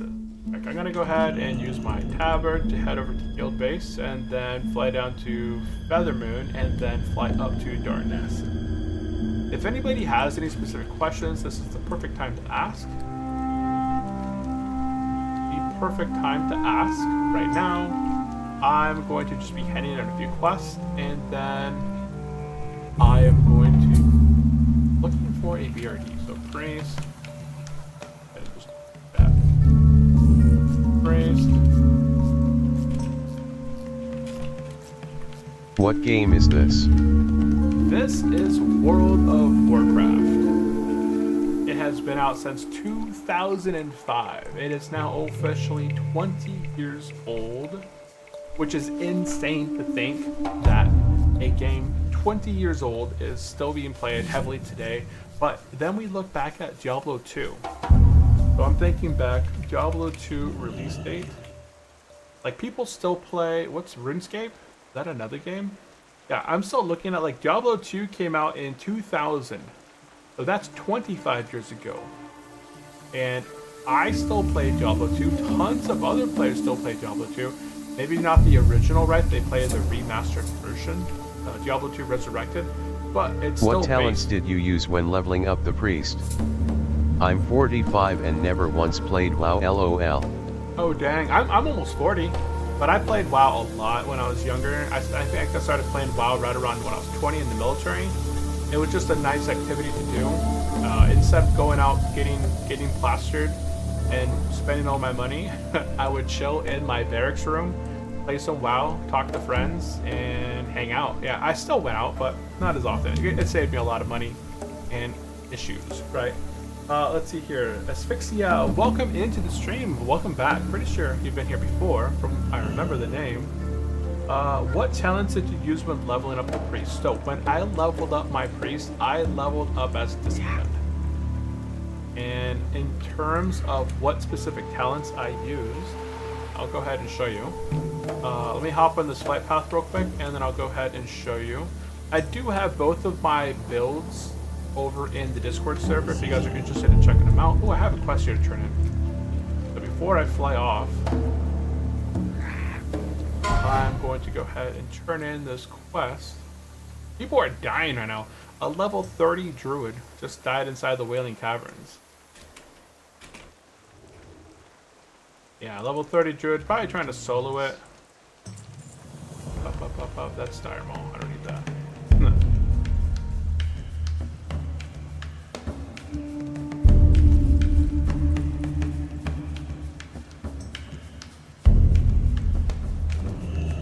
And head up.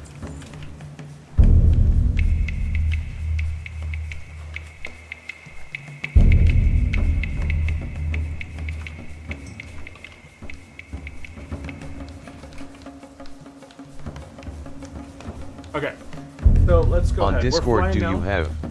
Oh, what Discord do I have? I think I should be able to pop it like that. Okay, so let's go ahead and I'll show you guys the talents. Since we're on flight, let's go ahead and I'll bring up the talent tree and we'll go ahead and take a look at the priest. And I'll go ahead and pop up my screen. You guys should be able to see my screen now. So when I was leveling, my first two levels, at level 10, I already had a wand. If you're not familiar, if you guys are playing Hardcore World of Warcraft here on the server, oftentimes there's a player named Wand Wizard or like Wand Pusher. Wand Pusher is his name. He gives out free wands in Orgrimmar or Stormwind. At level 10, essentially, right, you can pick up a really easy wand just by looking for him. It's really cool. It's like an NPC, but it's a player. So I put 2 points into weapon specialization. After that, I went 5 points into Spirit Tap. That essentially made me 100% of the time in between combat, regardless if I was healing myself or, you know, whatever, right? I'd primarily use my wand, but I'd always have mana with Spirit Tap. I then went over into my Holy Tree. I put 2 points into Holy Focus. So by level 18, if I started doing dungeons at this point, if I were to get hit for whatever reason, I'd have a 70% chance to not be interrupted, which was really big early on in like Dead Mines and Wailing Caverns, stuff like that. If I ever got threat, I'd for sure heal myself. I then went 5 points into Divinity. No, not 5 points. I went 3 points into Divinity, increasing my crit chance by 3%. That unlocked this next tier. And then I put 5 points into Divine Fury. That half a second difference there on my heals increases, well, it's half a second off your offensive smite, Holy Fire, and your heals, which is really big for healing, right? Because at level 26, your wand begins to kind of fall off a bit, and you're more reliant on your Holy Fire, your smite, and kind of keeping people alive. So the half a second is really big. So right after level 26, this is how I looked. 2 points into Discipline, 10 points into Holy, 5 points into Shadow. After that, I went straight into Discipline. I went 3 points into Mental Agility, and then at that point I was level 29. I was starting to do some Black Fathom Deeps. I put 2 points into Improve Power Word Fortitude. I went back up, put points into Mental Agility, 1 point into Piercing Light, because at around level 34 I began to use Smite and Holy Fire a lot more often. Went 1 point into Inner Focus. That allowed me to basically get that guaranteed crit with my Holy Fire opened up. Went 2 points into Inner Fire. Then I went back up, put 2 points into Piercing Light. So that way enemies had a less chance to resist my Holy and Discipline spells. Then at level 39, I started getting into my DPS stuff, my Purifying Flames. I put 2 points into that because now I was opening up with Holy Fire every single attack, and Holy Fire would boost my damage 100% of the time by 12% for 10 seconds. Put 3 points into Searing Light. After that, I put 1 point into Enlighten. That gave me a 10% chance on spellcast to boost my spell damage and healing by 15% for like 8 seconds. I put 3 points into Mental Strength. After that, I went back up, put 1 point into Improve Power Word Shield, 5 points into Force of Will, and 1 point into Chastise. So by level 55, this is how I pretty much stat. Now at 55 to 60, you can put 2 points into Divinity first, just to kind of max out that, get 2% more crit. That's not a bad choice. I ended up going 2 points into Improved Power Word Shield, and then 1 point into Resurgent Shield, and then I finished by putting 2 points into Divinity. So by level 60, this is how my spec sat. Right, it gave me that half a second off my cooldown for my offensive and defensive stuff. I had 5% crit, 70% chance of not being too interrupted. I had Spirit Tap, so I could basically keep my mana full from pole to pole. Like, I had really little downtime. I had 10% or 12% holy damage after 10 seconds after opening up with Holy Fire. I had those instant cast Smite 100% of the time when I crit. I had boosted intellect and spellcasting. I did have the 15% damage and healing on a 10% basis. Chastise works almost like a scatter shot. It's kind of a very nice finisher as well. If you're doing dungeons or stuff like that, you can finish off with Chastise and try and get that Spirit Tap activated. And then Force of Will, just increasing your critical strike chance by 5% and the amount of your Power Word Shield being absorbed. So yeah, that's how I hit level 60 on my Discipline Priest. And now that we're level 60, I ended up dropping the 5 points in Spirit Tap. Those were not needed anymore. I don't need Wand Specialization either. So I completely removed my points out of Spirit Tap, completely removed my points out of Wand Specialization. I put instead, my Discipline is... How is my Discipline? Thank you so much for taking the time to explain. I appreciate it. Yeah, no problem, no problem. I don't think I went with the improved stuff. I'd have to go look back. Hail through. to the night. Where am I? I'm in Darkshore. I still got a little bit of time on my flight. No, I dropped that as Spirit Tap. I know I have points into Meditation now. Let's see. I don't have those. I don't think I have Improved Power Word Shield and my Shadows and my DPS spec. I did go Discipline.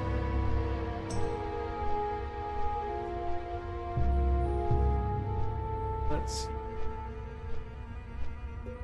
Oh, I put 2 points here. 5 points here. And then where else did I put points? I think this is how I went with my Discipline spec. I think Disc, I didn't pick up the threat generation talent. I didn't pick up Wand, threat gen, stun, fear, silence resistance, or the damaging stuff, or the Power Word Shield. I basically took the extra reach. I get boosted for spell power based off my spirit and those talents. Okay. Yeah, so I think that is my Discipline spec right there. That's basically cookie cutter Discipline spec. You get the boosted damage and healing, 25% based off your spirit. You get Holy Nova for AoE damage. You get the increased range. You get 5% crit. You get that 70% chance to not be interrupted when you're casting, you know, from knockbacks and such. You get that half a second off your offensive and defensive stuff. Less chance to be resisted. 10% off your instant attacks and offensive holy and discipline spells. More spell damage from the inner fire, meditation, and spit a spirit tap for that Power to the in between combat regeneration in general. Those are your bread and butter of discipline right here. Your offensive stuff, you got your purifying flames and searing light, enlighten, mental strength, force of will. Chastise is kind of like hit or miss. I don't have another place. Like if you didn't get chastise, Spirit of Redemption could be a good choice, right? 5% spirit over chastise. Like 5% spirit guarantees you to get more spirit, get more spell power from your other talents. I guess it's kind of I don't know if chastise is worth it over, say, Spirit of Redemption from DPS, but I like chastise on the side, on the safer bet. Okay, we have officially arrived in Darnassus. I have one quest to turn in inside the city, and then we're gonna be flying over to Winter Spring and turn it in a quest called Are We There Yet Yeti, and then we're gonna be heading down into Hydro. I need to go pick up some more teas in Hydro, so if you guys are interested in checking out some Hydro content, we're not gonna be doing a whole lot, but I want to get a little bit more teas because I've been chugging through these things, and they're really needed on the hardcore side. And I can go ahead and show you guys some stuff for hardcore that you should be getting at level 16, which is the let me go ahead and post. Oh. Nope, okay. And ADI, welcome into the stream. How are you doing? Welcome in, welcome in. Abby?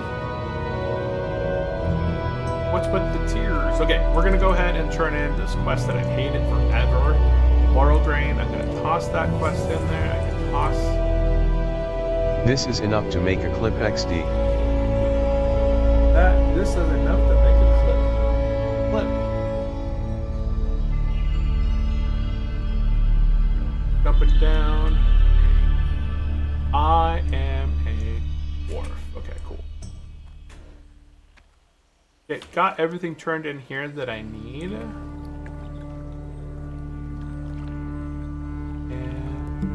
Guys, let's see. What did I get in the bag? Oh, some gunk. I did get a elixir of detect undead. So essentially, yeah, I got junk. Desde Venezuela saludos. Venezuela. Hey, welcome into the stream. My Spanish is terrible, so I'm very sorry. Although I may look like I can speak really well Spanish, I can indeed not. We're gonna head over to Winter Spring. But welcome into the stream. If you guys have any specific questions, definitely let me know there in the chat. If you guys are just joining me for the very first time, we are playing on our Hardcore Priest. We did hit level 60 last Friday, so we've been level 60 now officially for quite a while. I have 20 hours played on this character. And we are actually pretty well geared. In terms of being raid ready, I could probably, oh no, I would die in MC.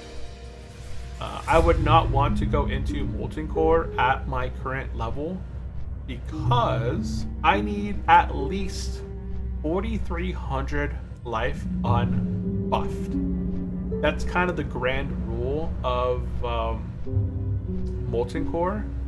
A lot of the stuff that I wear, I need to get better stamina pieces or enchant it with better stamina pieces. The things like on my armor, I don't have any stamina on here, so I probably wouldn't wear this during MC. I'd probably swap it for something that has stamina, so I'll lose a little bit of health healing effects, but I really need to get at least 4,300 life unbuffed. Because then when I get Fortitude, if I have 4,300 life and I get Fortitude, that's going to give me an additional 70% more life. So Power Word Fortitude increases their stamina by 70 for 1 hour. So that's 700 life. So by boosting myself from 4,300 by 700, that's going to put me at 5,000 life. And then I need to get food buffs. I need to get Mark of the Wild, Paladin Kings. So let's see here. We're sitting at 4,300 plus 700 from Fortitude plus 5% from Kings. That puts me at 5,220 plus Mark of the Wild. I think is another 25, I believe. That would put me at 5,500 life. I could enchant my rings. I think my rings are, I think there's enchants out there for 6 stamina on the server, so that would be another 120 life. My chest, I could get 50 more life there. That would put me at 5,700. Yeah, I just don't want to get double fireballed, which I can still prevent that by using the fire resistance potions or elixirs.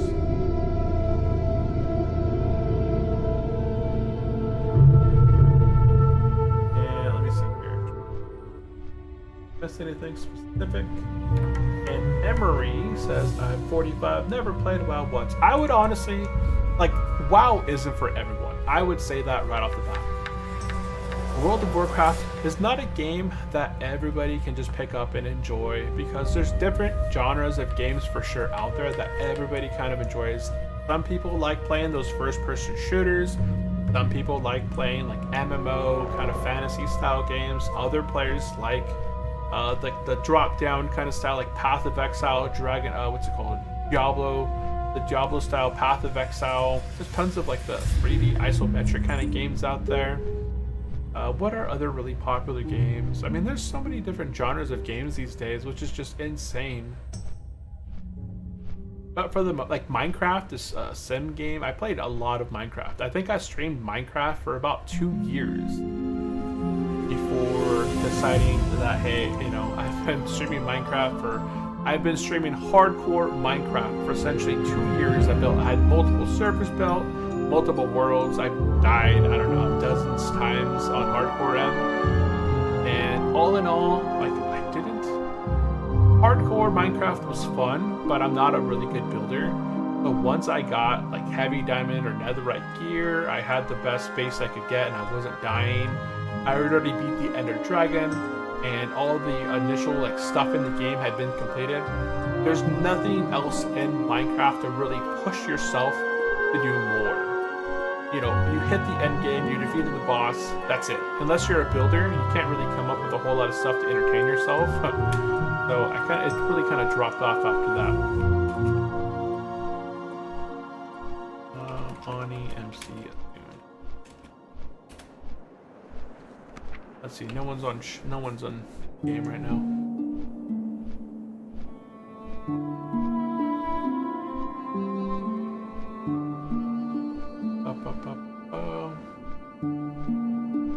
Taking a look here to see.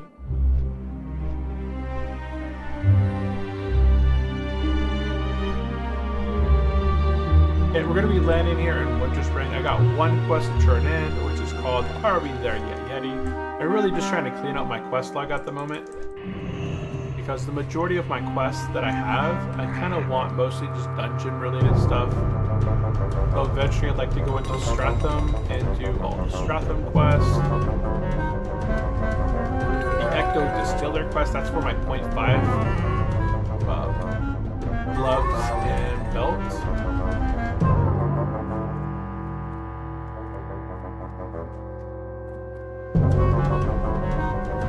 Playground stuff. Playground stuff. Not important. Okay, in Winter Spring, we're gonna go ahead and drop off this quest real quick. Are we there yet, Yeti? Drop that off. I get a little mechanical Yeti. Is that what I got? I did get it. Where is it? Right there. I got a mechanical Yeti. Summons a mechanical Yeti that protects you for 10 minutes. It's a trinket. I wonder if it'll flag me for PvP. I'll have to ask. Does my mechanical Yeti go off and start attacking random people? then that would not be good. Okay, so we're gonna head down to Hydro now. So Hydro's where we're going. I'll go ahead and just kind of fly over real quick. Does this attack random flag?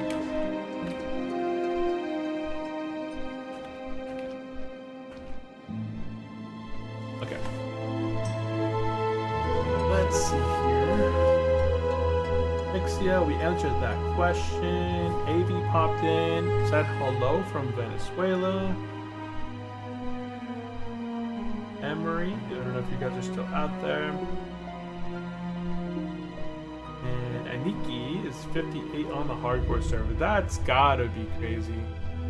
That I wouldn't do that. I enjoy a challenge, but I would consider that much more than a challenge. The level hardcore character on PvP secretly.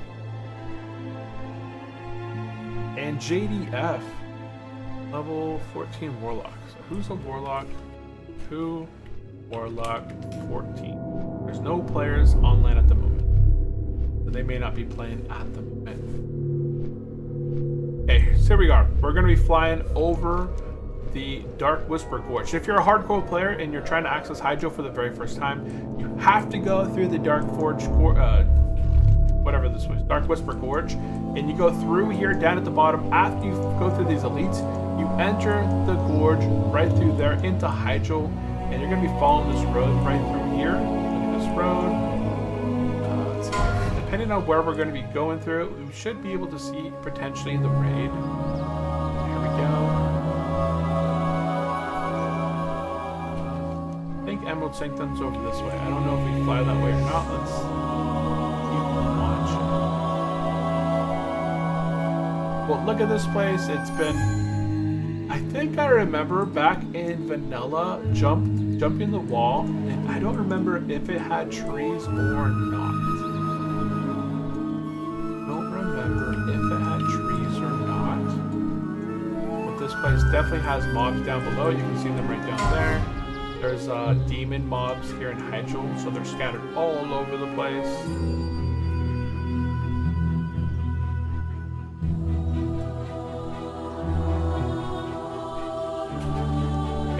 Should be really close to the entrance to the raid. Right there.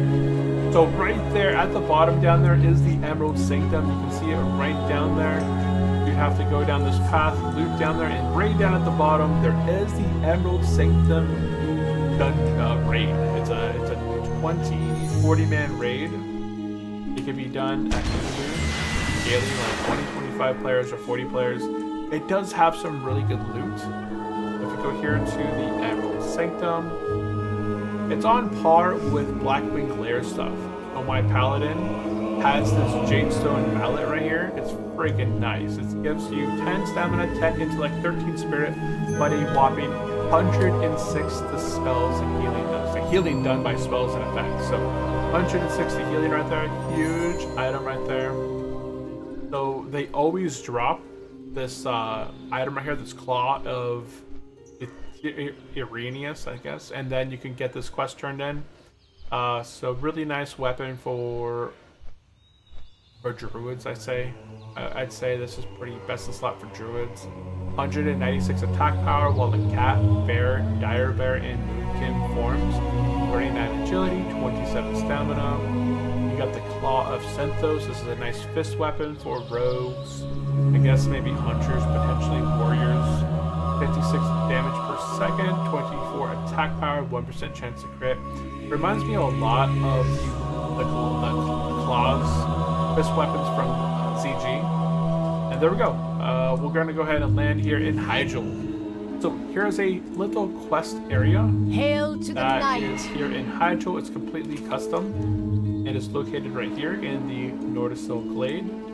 And what I'm up here to do, first of all, I'm going to go ahead and respec just to kind of be more offensive. So I'm going to go ahead and drop my Goblin Brainwashing device so I can respec.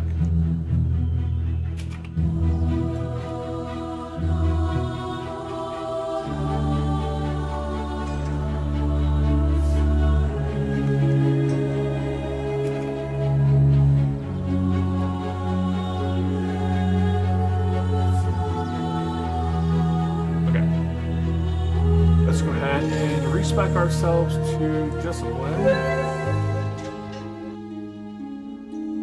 And let me load up my key bindings. Yes, that didn't work.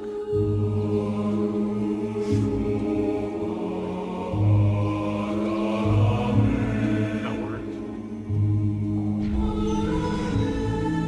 Not what I wanted, but it worked. I need to work on my stuff.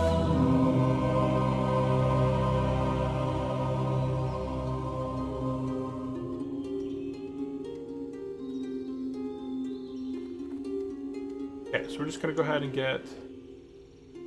We're already buffed up. Yes, I'm gonna go ahead and swap my gear out for my offensive stuff, and then we're gonna go pick up a quest here and get some keys. That's all I'm really here for. I want to get a bunch of keys. For our ancestors. So let's go ahead and swap our DPS gear on. I did get a new trinket. I think I'll use the image trinket over the hit trinket.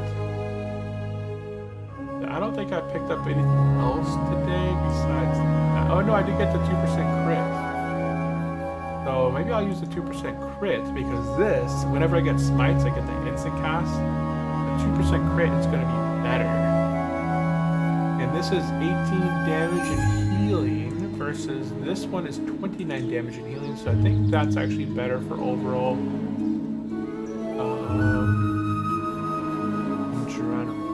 Did get shoulders, got some stamina, that's fine. Okay, there we go. Go ahead and swap. And okay, so if you arrive in Hydro for the very first time, what you want to do is do a few quests here. What you're aiming for while you're here is to get these Nordinar herbal teas. These things are available at level 50 or higher, but they're highly suggested on the hardcore front because they share a separate cooldown than your normal potions. So you can chug a potion and you can chug a tea. The teas are useful because they restore both health and mana. They can restore 525 to 875 health, 810 to 1350 mana, so 1350 mana. So they're really nice to pop. They're on a separate cooldown, right? And you can get 15 of them super quick by going over here, talk to Enthos, pick up the stockpile in the Hydro room, and then at that point, you're gonna get kind of wander around here, and you're looking for these little roots on the ground. Somebody else might be here kind of getting them, but this is the easiest way to get 15 really fast potions. Yep, there's one right there. And KB, welcome into the stream. If you have any questions, definitely pop them into the chat. But right now, we're just kind of chilling, hanging out, playing some hardcore WoW. I'm trying to get a group for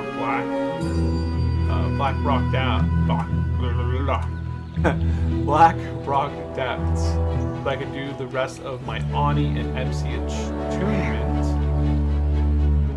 We did finish the Blackwing Lair attunement already. That was quick and easy. We did an Upper Blackrock Spire run earlier today.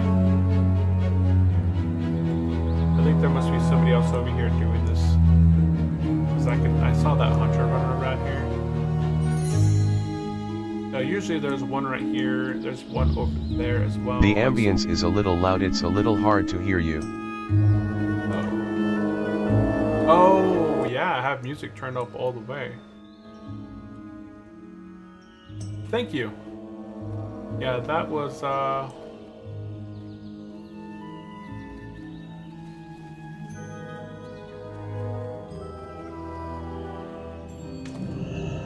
yeah, I don't usually have way it turned better. up that high.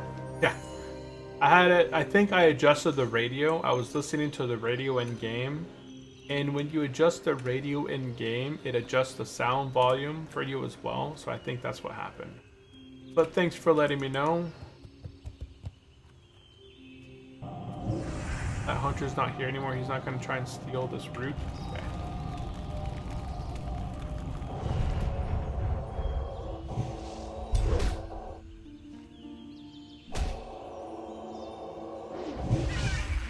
Boom! Zapped it.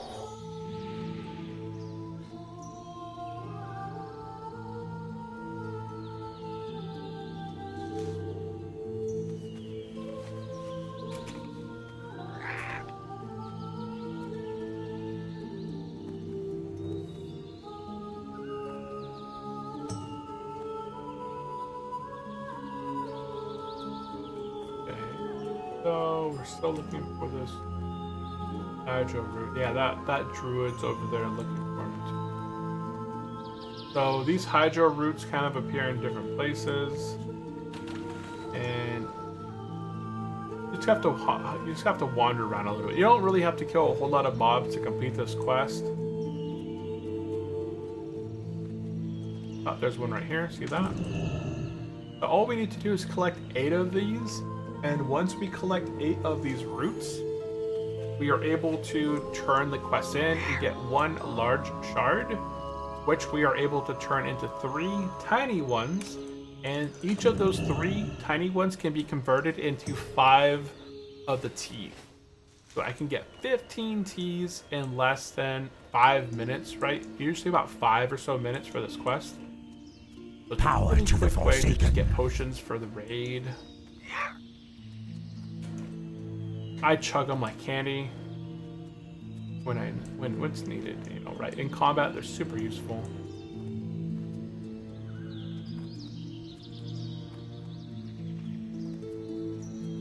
I think I might aggro that guy. No? Perfect. Perfect. 6 out of 8.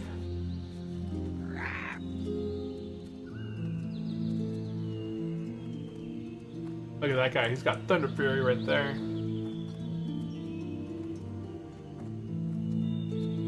Thunder Fury.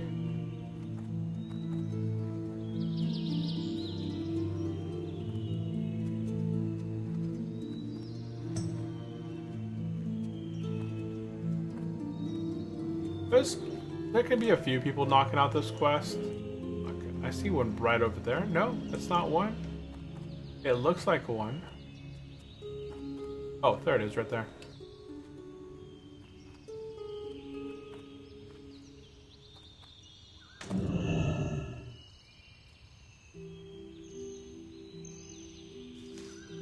A Hydro Brew. I just need one more, which should be up ahead somewhere over there. Yeah, right there. We'll go ahead and zap this guy down. Nobody's near me to try and take this thing. Look at that. Holy Fire crit, 1310. And boom, another crit smite. Up. That's the power of the Smite Priest.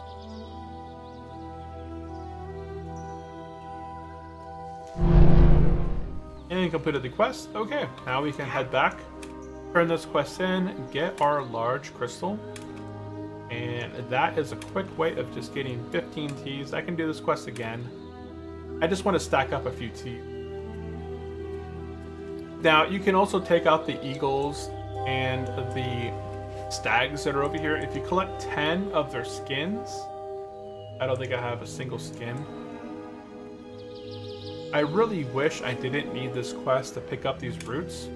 Because like right now, I see a root right here, I see a root over there, I see a root right there. So that's 3 roots right there already that I could potentially pick up, but I can't because I already have 8. So I gotta run over here really quickly. And we're running back to this guy right here, stockpiling the roots. We're gonna talk to him, turn this quest in, complete the quest. I'm gonna talk to him again real quick and grab the quest again. And run back down here. I'm gonna complete this quest twice. That's gonna give me really quick 30 keys. And I highly suggest all level 60 players do this as quick as possible. Oh no, he's got it. Oh. Yeah, I saw those 3 right there. Is there a German hardcore guild? 9.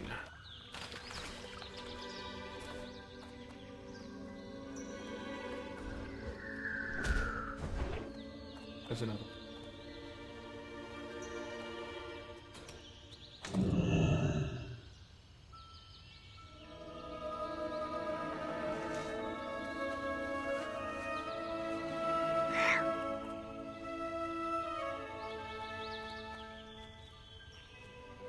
One down here might have respawned. Yep, it's down there.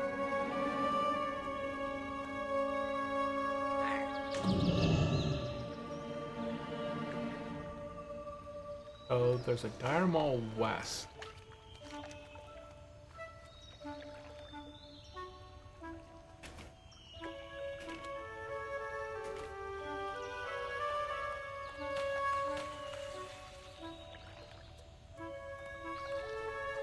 He's gonna see that hunter right there.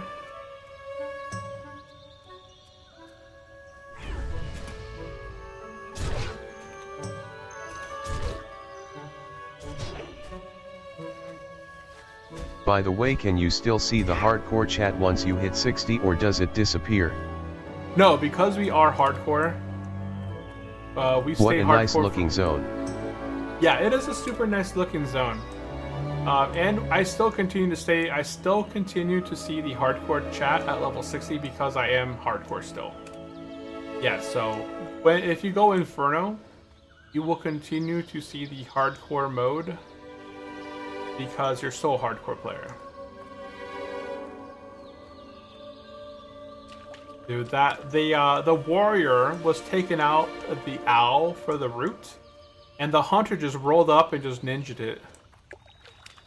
That's a hunter, man. That's a hunter.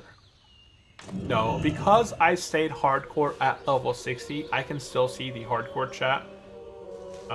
So right here, let me unlock my window. Yeah, you can still see.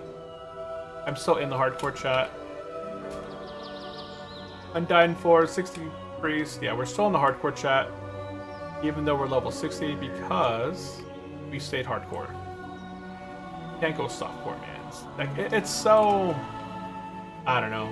For me, I really enjoy the hardcore playstyle. Even in the event I could disconnect and die, I would hate to have that happen.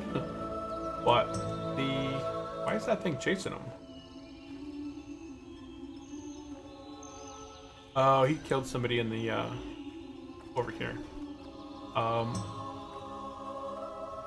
It just feels like the character is more fulfilling in the gear. Like every time I get a new gear item, anytime I do like a dungeon successfully, the encounters itself are just better. Like they just feel better. Like everyone is more focused on the goal of not dying, on completing the dungeon, on being safe.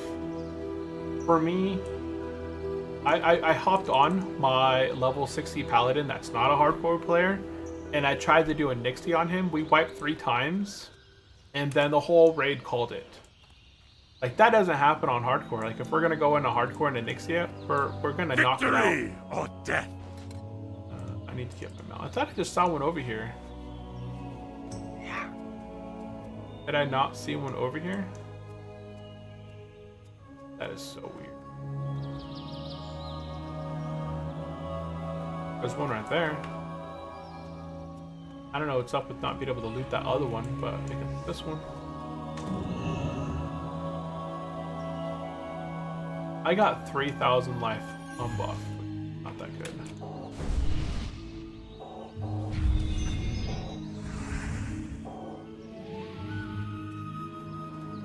Oops, go ahead and get mounted. I just need 2 more Hydra roots and we're done here.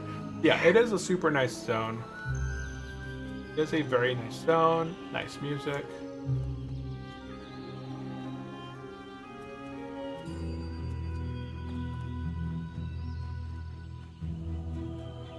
Seems like there's quite a few people doing this quest.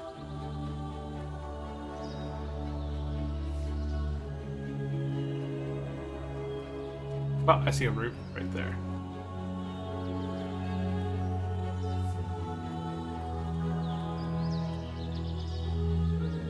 I see. We just need 1 more after this. So there's one. Should be respawning right there. Oh, that druid might get it. Fantastic. Have you been to Hygel? Only me? Oh, he got it. If you're playing softcore and you're level 50 or higher, you can sometimes get a warlock to summon you to the zone for it costs about 10 gold. But it's well worth it, because then you have basically an unlimited supply of potions you can get. You pay like a one-time fee of 10 gold to get summoned here, and then indefinitely you can just come up here now and just do these Hygel root quests or kill these mobs, and get access to these potions. You don't ever have to buy potions from the auction house anymore. It can basically supply you.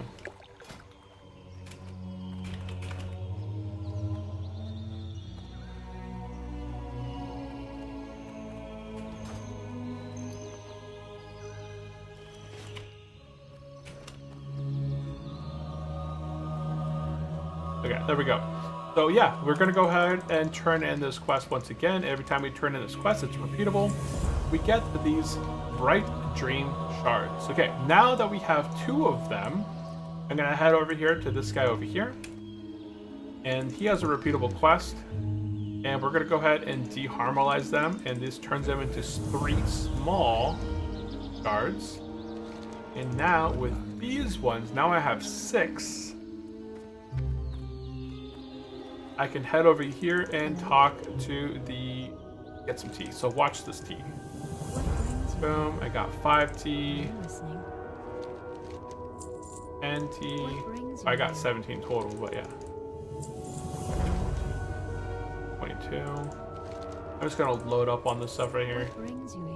I don't mind chugging it like candy because it's so easy to get more of. And there we go, look at that. I have 2 stacks of tea. I have 37 of these teas. So that is perfect. Okay, we are done here. We're done. I was really hoping to get...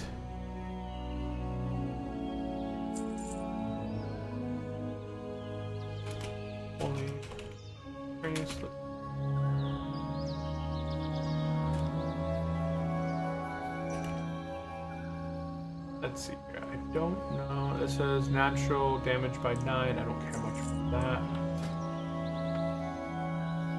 That.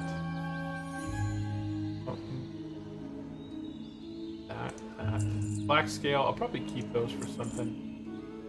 I don't need master.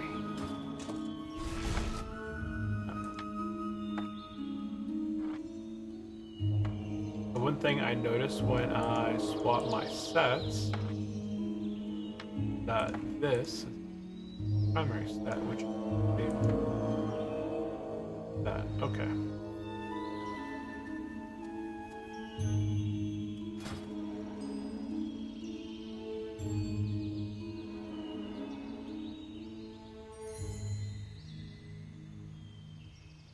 I don't know if I ever need dark iron residue. I already got the that we're good. Okay, at this point I was looking for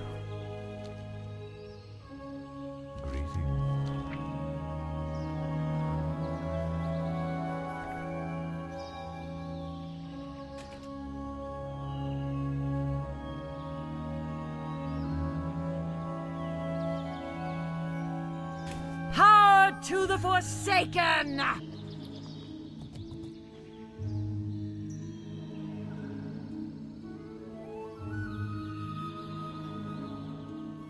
Okay, I'm gonna go ahead and hearth over to Stormwind and go from there. I'll go ahead and explore a little bit more. I don't think I should be in any danger on the roads. We'll go check out the we'll check out the zone a little bit. I'll explore this area just a little bit.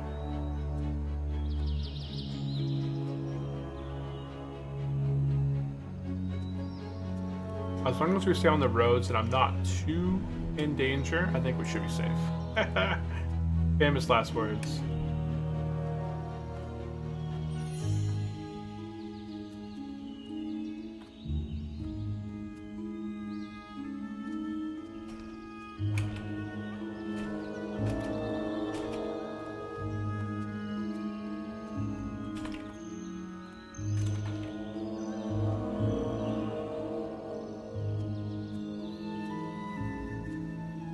Yeah, super nice zone right here. So this is pretty much like the quest hub over this area by this tree. Like this is a super known spot.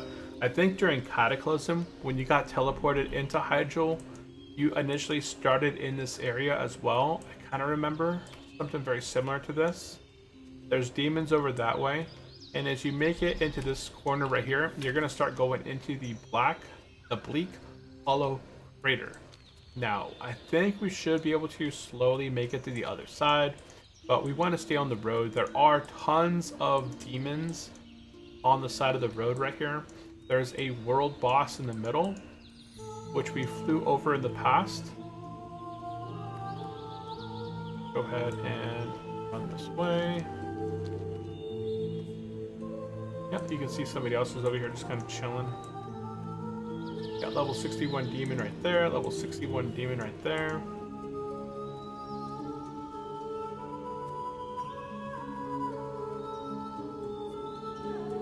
Yeah, there's that boss in the middle. Is a world boss, Lord Xvantrax. He has 116,000 life. He does 1,042 damage a second. See that on the bottom right here? Demon boss. He does 2,242 to 2,972 damage a hit at a 2.5 wing. Yeah, that's 1,042 damage a second. That's insane amount of output. Go ahead and see if we can get through here without aggroing. I'm level 60. These mobs are level 62. 62. Yes. That's an elite right there. That's an elite right there. Not the safest place for a hardcore player, but yeah, we're gonna go ahead and just make it to the. If we can make it through here, we're fine. I think. I should be on my hunter doing this, and then I have access to at least feign death. Okay, and then here it continues on down this road right here.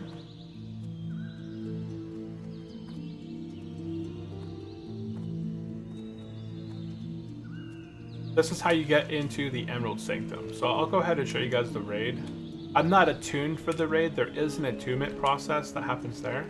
Look at, there's even the root way over here. I should have picked it up.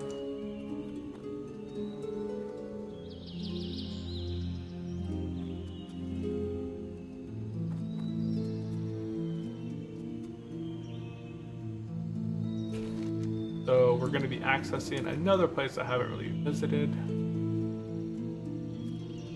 Looks very nice. I remember this back in Classic. I remember going to Hydro here, and this is the deep water, I believe, right? Beacon of Power. What's the power?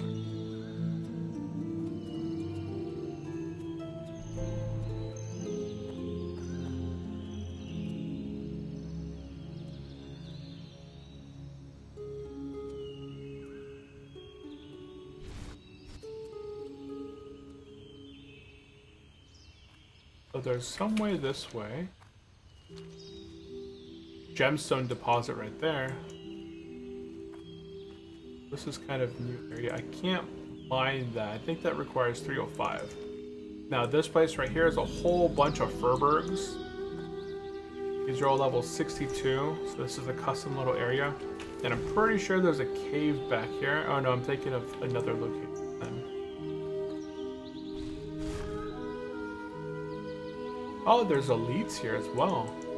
Oh yeah, there's elites back there. So there's elites mixed in with normal mobs. You see that normal mob right there has 4,000 life? That elite mob back there has 11,000 life. The Barkskin Ursa. They kind of mix in here. Because I saw a dead elite on the ground. Paladin took it out. Yeah, we're not going to be hanging out here longer. We're going to head out. We're just kind of exploring Hydro real quick, and then we'll hearth over the Stormwind. I'm seeing if I can get a group. I don't think the group's going to be happening.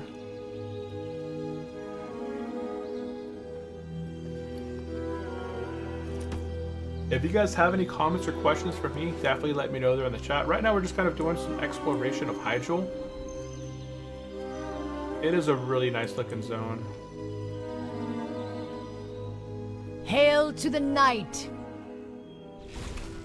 What does the beacon power do in Hydro? Oh wow, I cannot type for anything.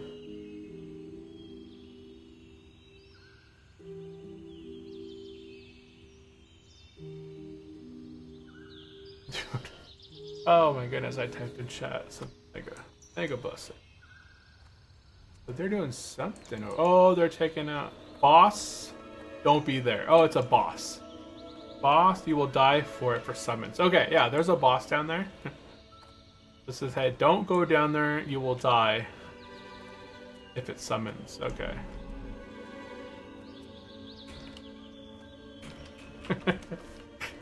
No, don't go down there. Victory or death. Okay, we're heading out this way. So we've checked out. I didn't explore this zone though. Oh, maybe because I didn't go down there. I'm just gonna see if I can enter and just explore just the region. Okay.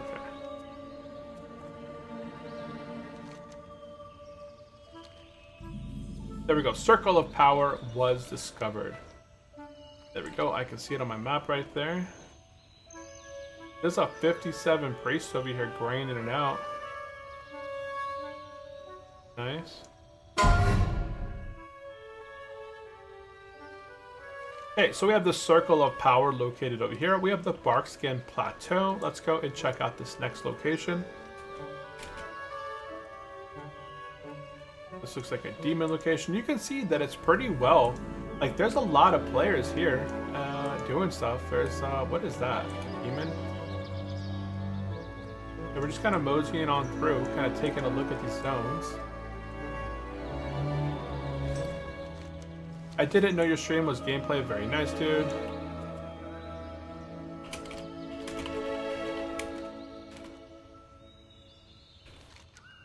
Okay, so we entered the ruins of Telenas. And then it looks like there's a little pathway over this way. Let's go check it out. So whatever's back here, we'll go take a peek. But yeah, it's completely fully fleshed out. Hydro looks really, really nice. Oh, this just kind of continues.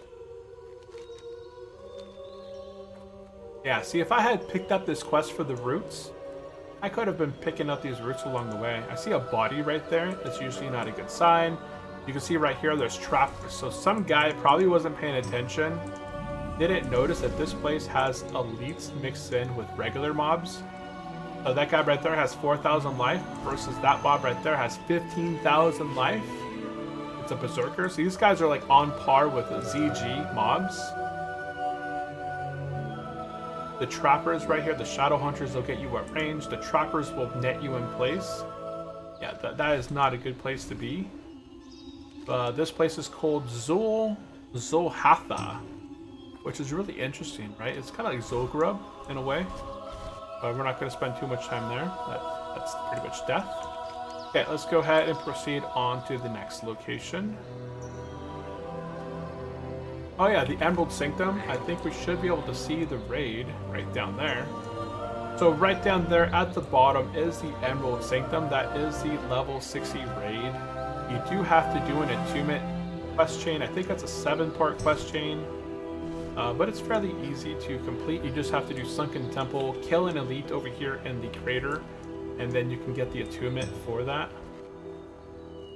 I think I may need to jump down there to explore the zone. So as a hardcore player, I only take 10% fall damage, so I can actually just jump on down. And there we go. We went ahead and explored the Emerald Gateway. Right above this guy.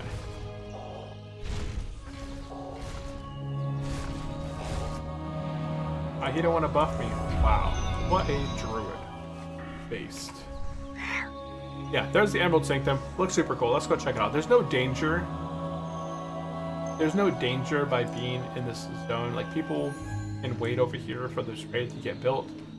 But it looks really nice, right? This is the Emerald Sanctum raid right here. And if I try and enter it, it's not going to work. It's going to say nothing. Because I'm not attuned for it. So, yep, that's not going to work. Ah. Oh no, it says right there. I had my Control Z. To enter, you must be part of a raid group, at least level 60, and must have the gemstone of something.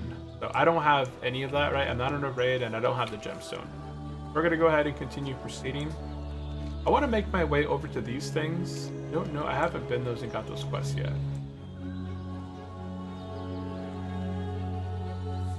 So far, so good. If you guys are just joining me, right now we're checking out the Hyjal zone. I figured, you know, we're playing hardcore, why not check out a completely new level 60 and up zone on our priest. Looks like we have to go out of here through this little crater. I think I should jump right by this ooze. Oh yeah. And let's get back onto the road. Oh no, that doesn't go. That goes up somewhere. I don't know. I think it leads to nothing. We're gonna head back up and then get on this main road. And we're gonna head left. This is nice little design right here. Look at the way that these... Oh, we entered the Dark Hollow Pass. So right off the bat, lots of demons once again. Kind of reminds me of that crater back there. Oh, is he chasing him? He is chasing the road. Oh, he's got a bunch of the mobs. Are these elites? No. They have a really big threat. They got a pretty big threat range deal. I didn't think he ran that close to them. Yeah, but maybe he was just trying to help me out. Okay, so yeah, we just passed the Dark Hollow Pass, continuing to make our way on this pathway.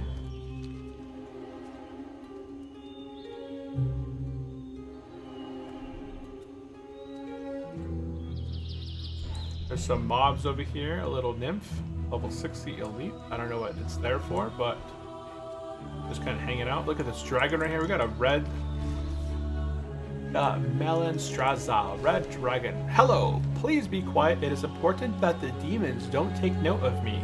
It is my duty to keep an eye on them. Can I help you somehow? Oh, interesting. I'm wondering what they're, you know, what's the purpose of them here? There is a little vendor right here where you can buy and sell items. Nothing special from that vendor. Nothing special, nothing special.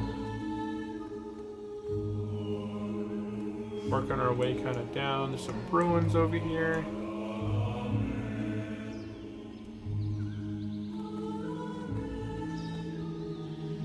Trying to see if there's anything. I see some quest guys up ahead. Let's go ahead.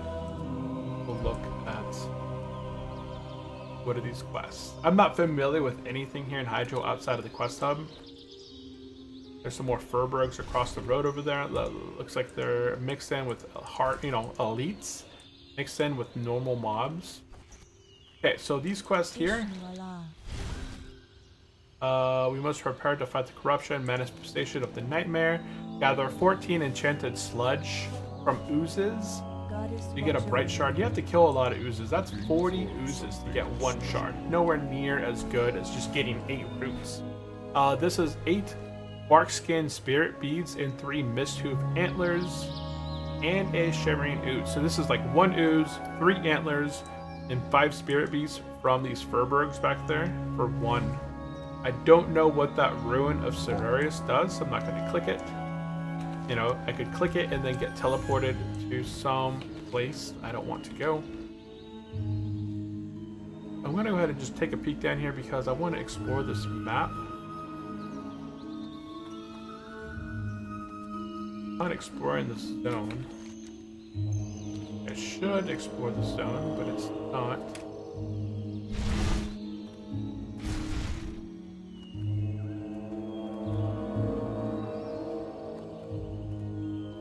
Outside of the Furbergs, I don't see anything too deadly.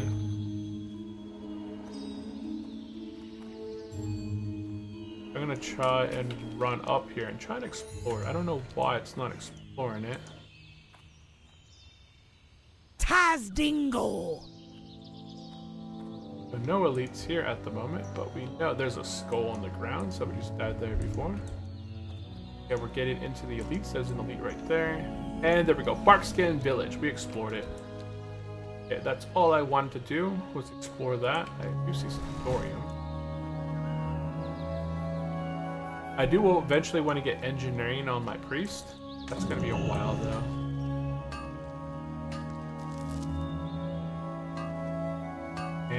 is 1220. I think because I'm not going to be getting a group, it doesn't look like for BRD. After we explore Hyjal, I think that might be it for the priest. Whoop, I got into combat. That's okay.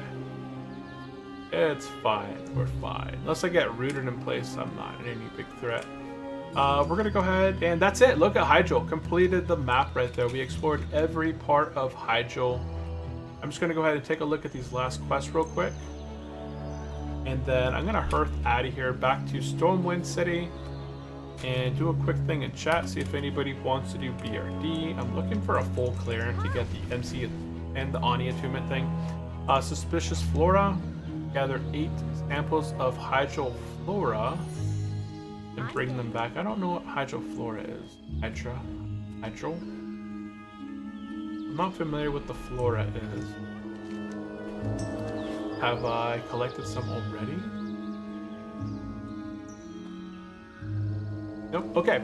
And there is the entrance to Hyjal right here. So if you had fought your way through the Dark Whisper Gorge over here, you would eventually get to this specific guy. So this guy gives you the quest called Report to Nordinar. So this quest is actually one I do want to pick up because it is going to have us report to Nordinar. And then let's go ahead, and there's a small thorium back there as well. Why not? I'll go ahead and pick up these guys on the way there and get my thorium ore. Ooh, knockback.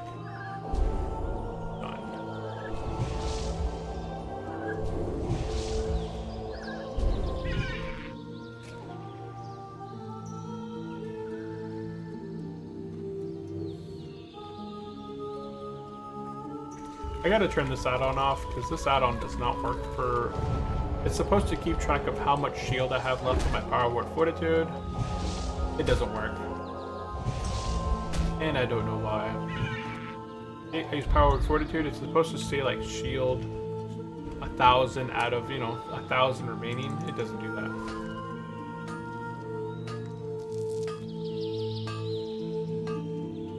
$265 on the mining end. Nice. Okay, I'm gonna go ahead and take a quick peek on the other side of this tunnel, and then we're gonna hearth out of here. So we've essentially taken a look at all of Hyjal, explored all of the tiny little zones. We did also see,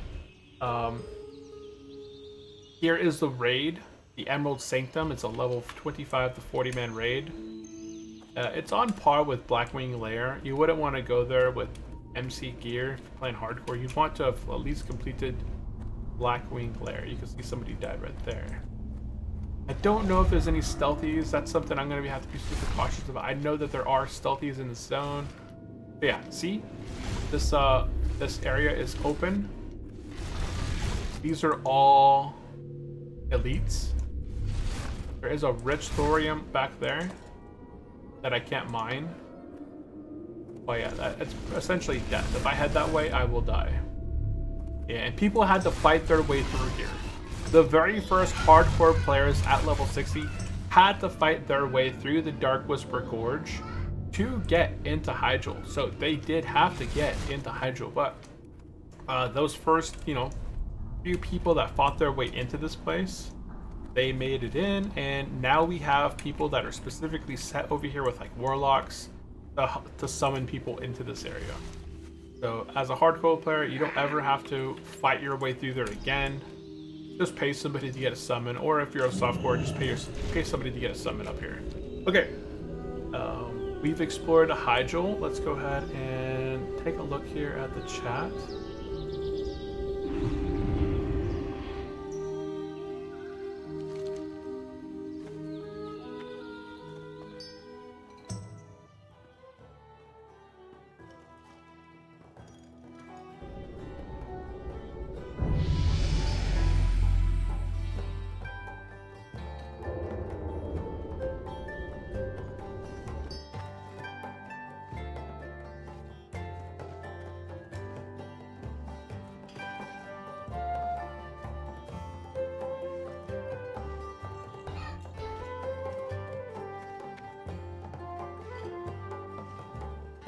Okay. And we got a kid screaming in the background. Someone's hungry and angry. Please click for oranges. We're at 46 oranges. So oranges are super nice, right? We got 80 oranges when we started the stream. We ended up at 46. I'm back at 80. But I think that's going to be it for the stream, guys. Kind of taking a look at stuff. I don't see anything big going on at the moment in terms of activity.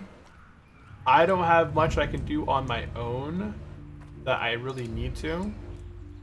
But I think this is going to be the end of the end game of the priest. If I do go ahead and do like a BRD, I'll more than likely, I probably won't stream it, I'll record it and post Fantastic. the rest of the Onyxia chain. But on Monday, our plan is that we're going to be starting the new hardcore character. We're going to be leveling a warrior, an orc warrior.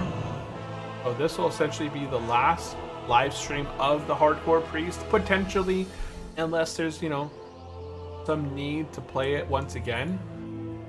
I'll probably play it off stream to get him completely, you know, continue to get him attuned, continue to get him geared out.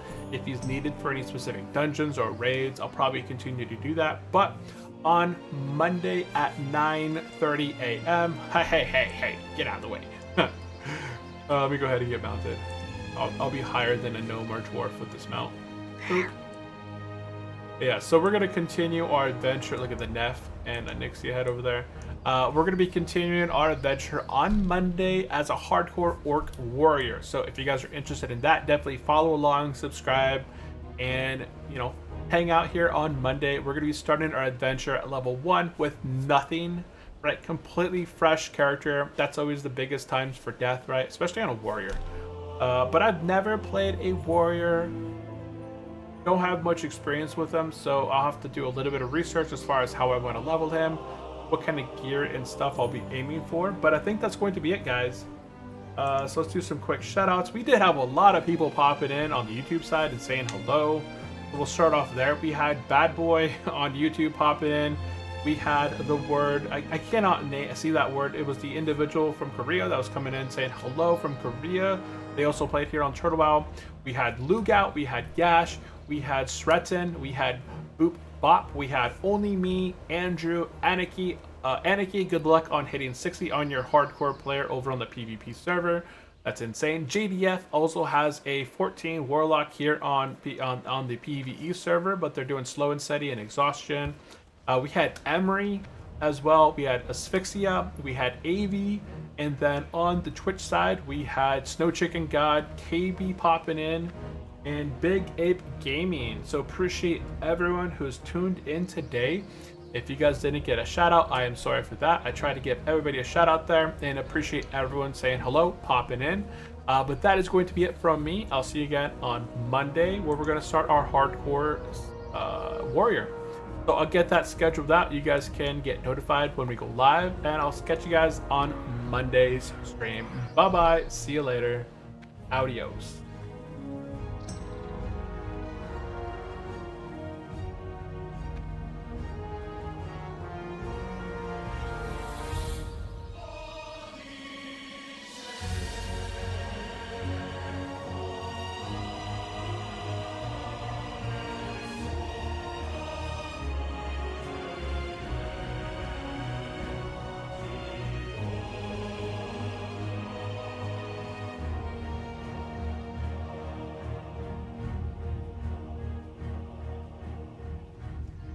Thanks for watching new Hardcore Orc Warriors starting Monday 9:30 MPST. Subfollow.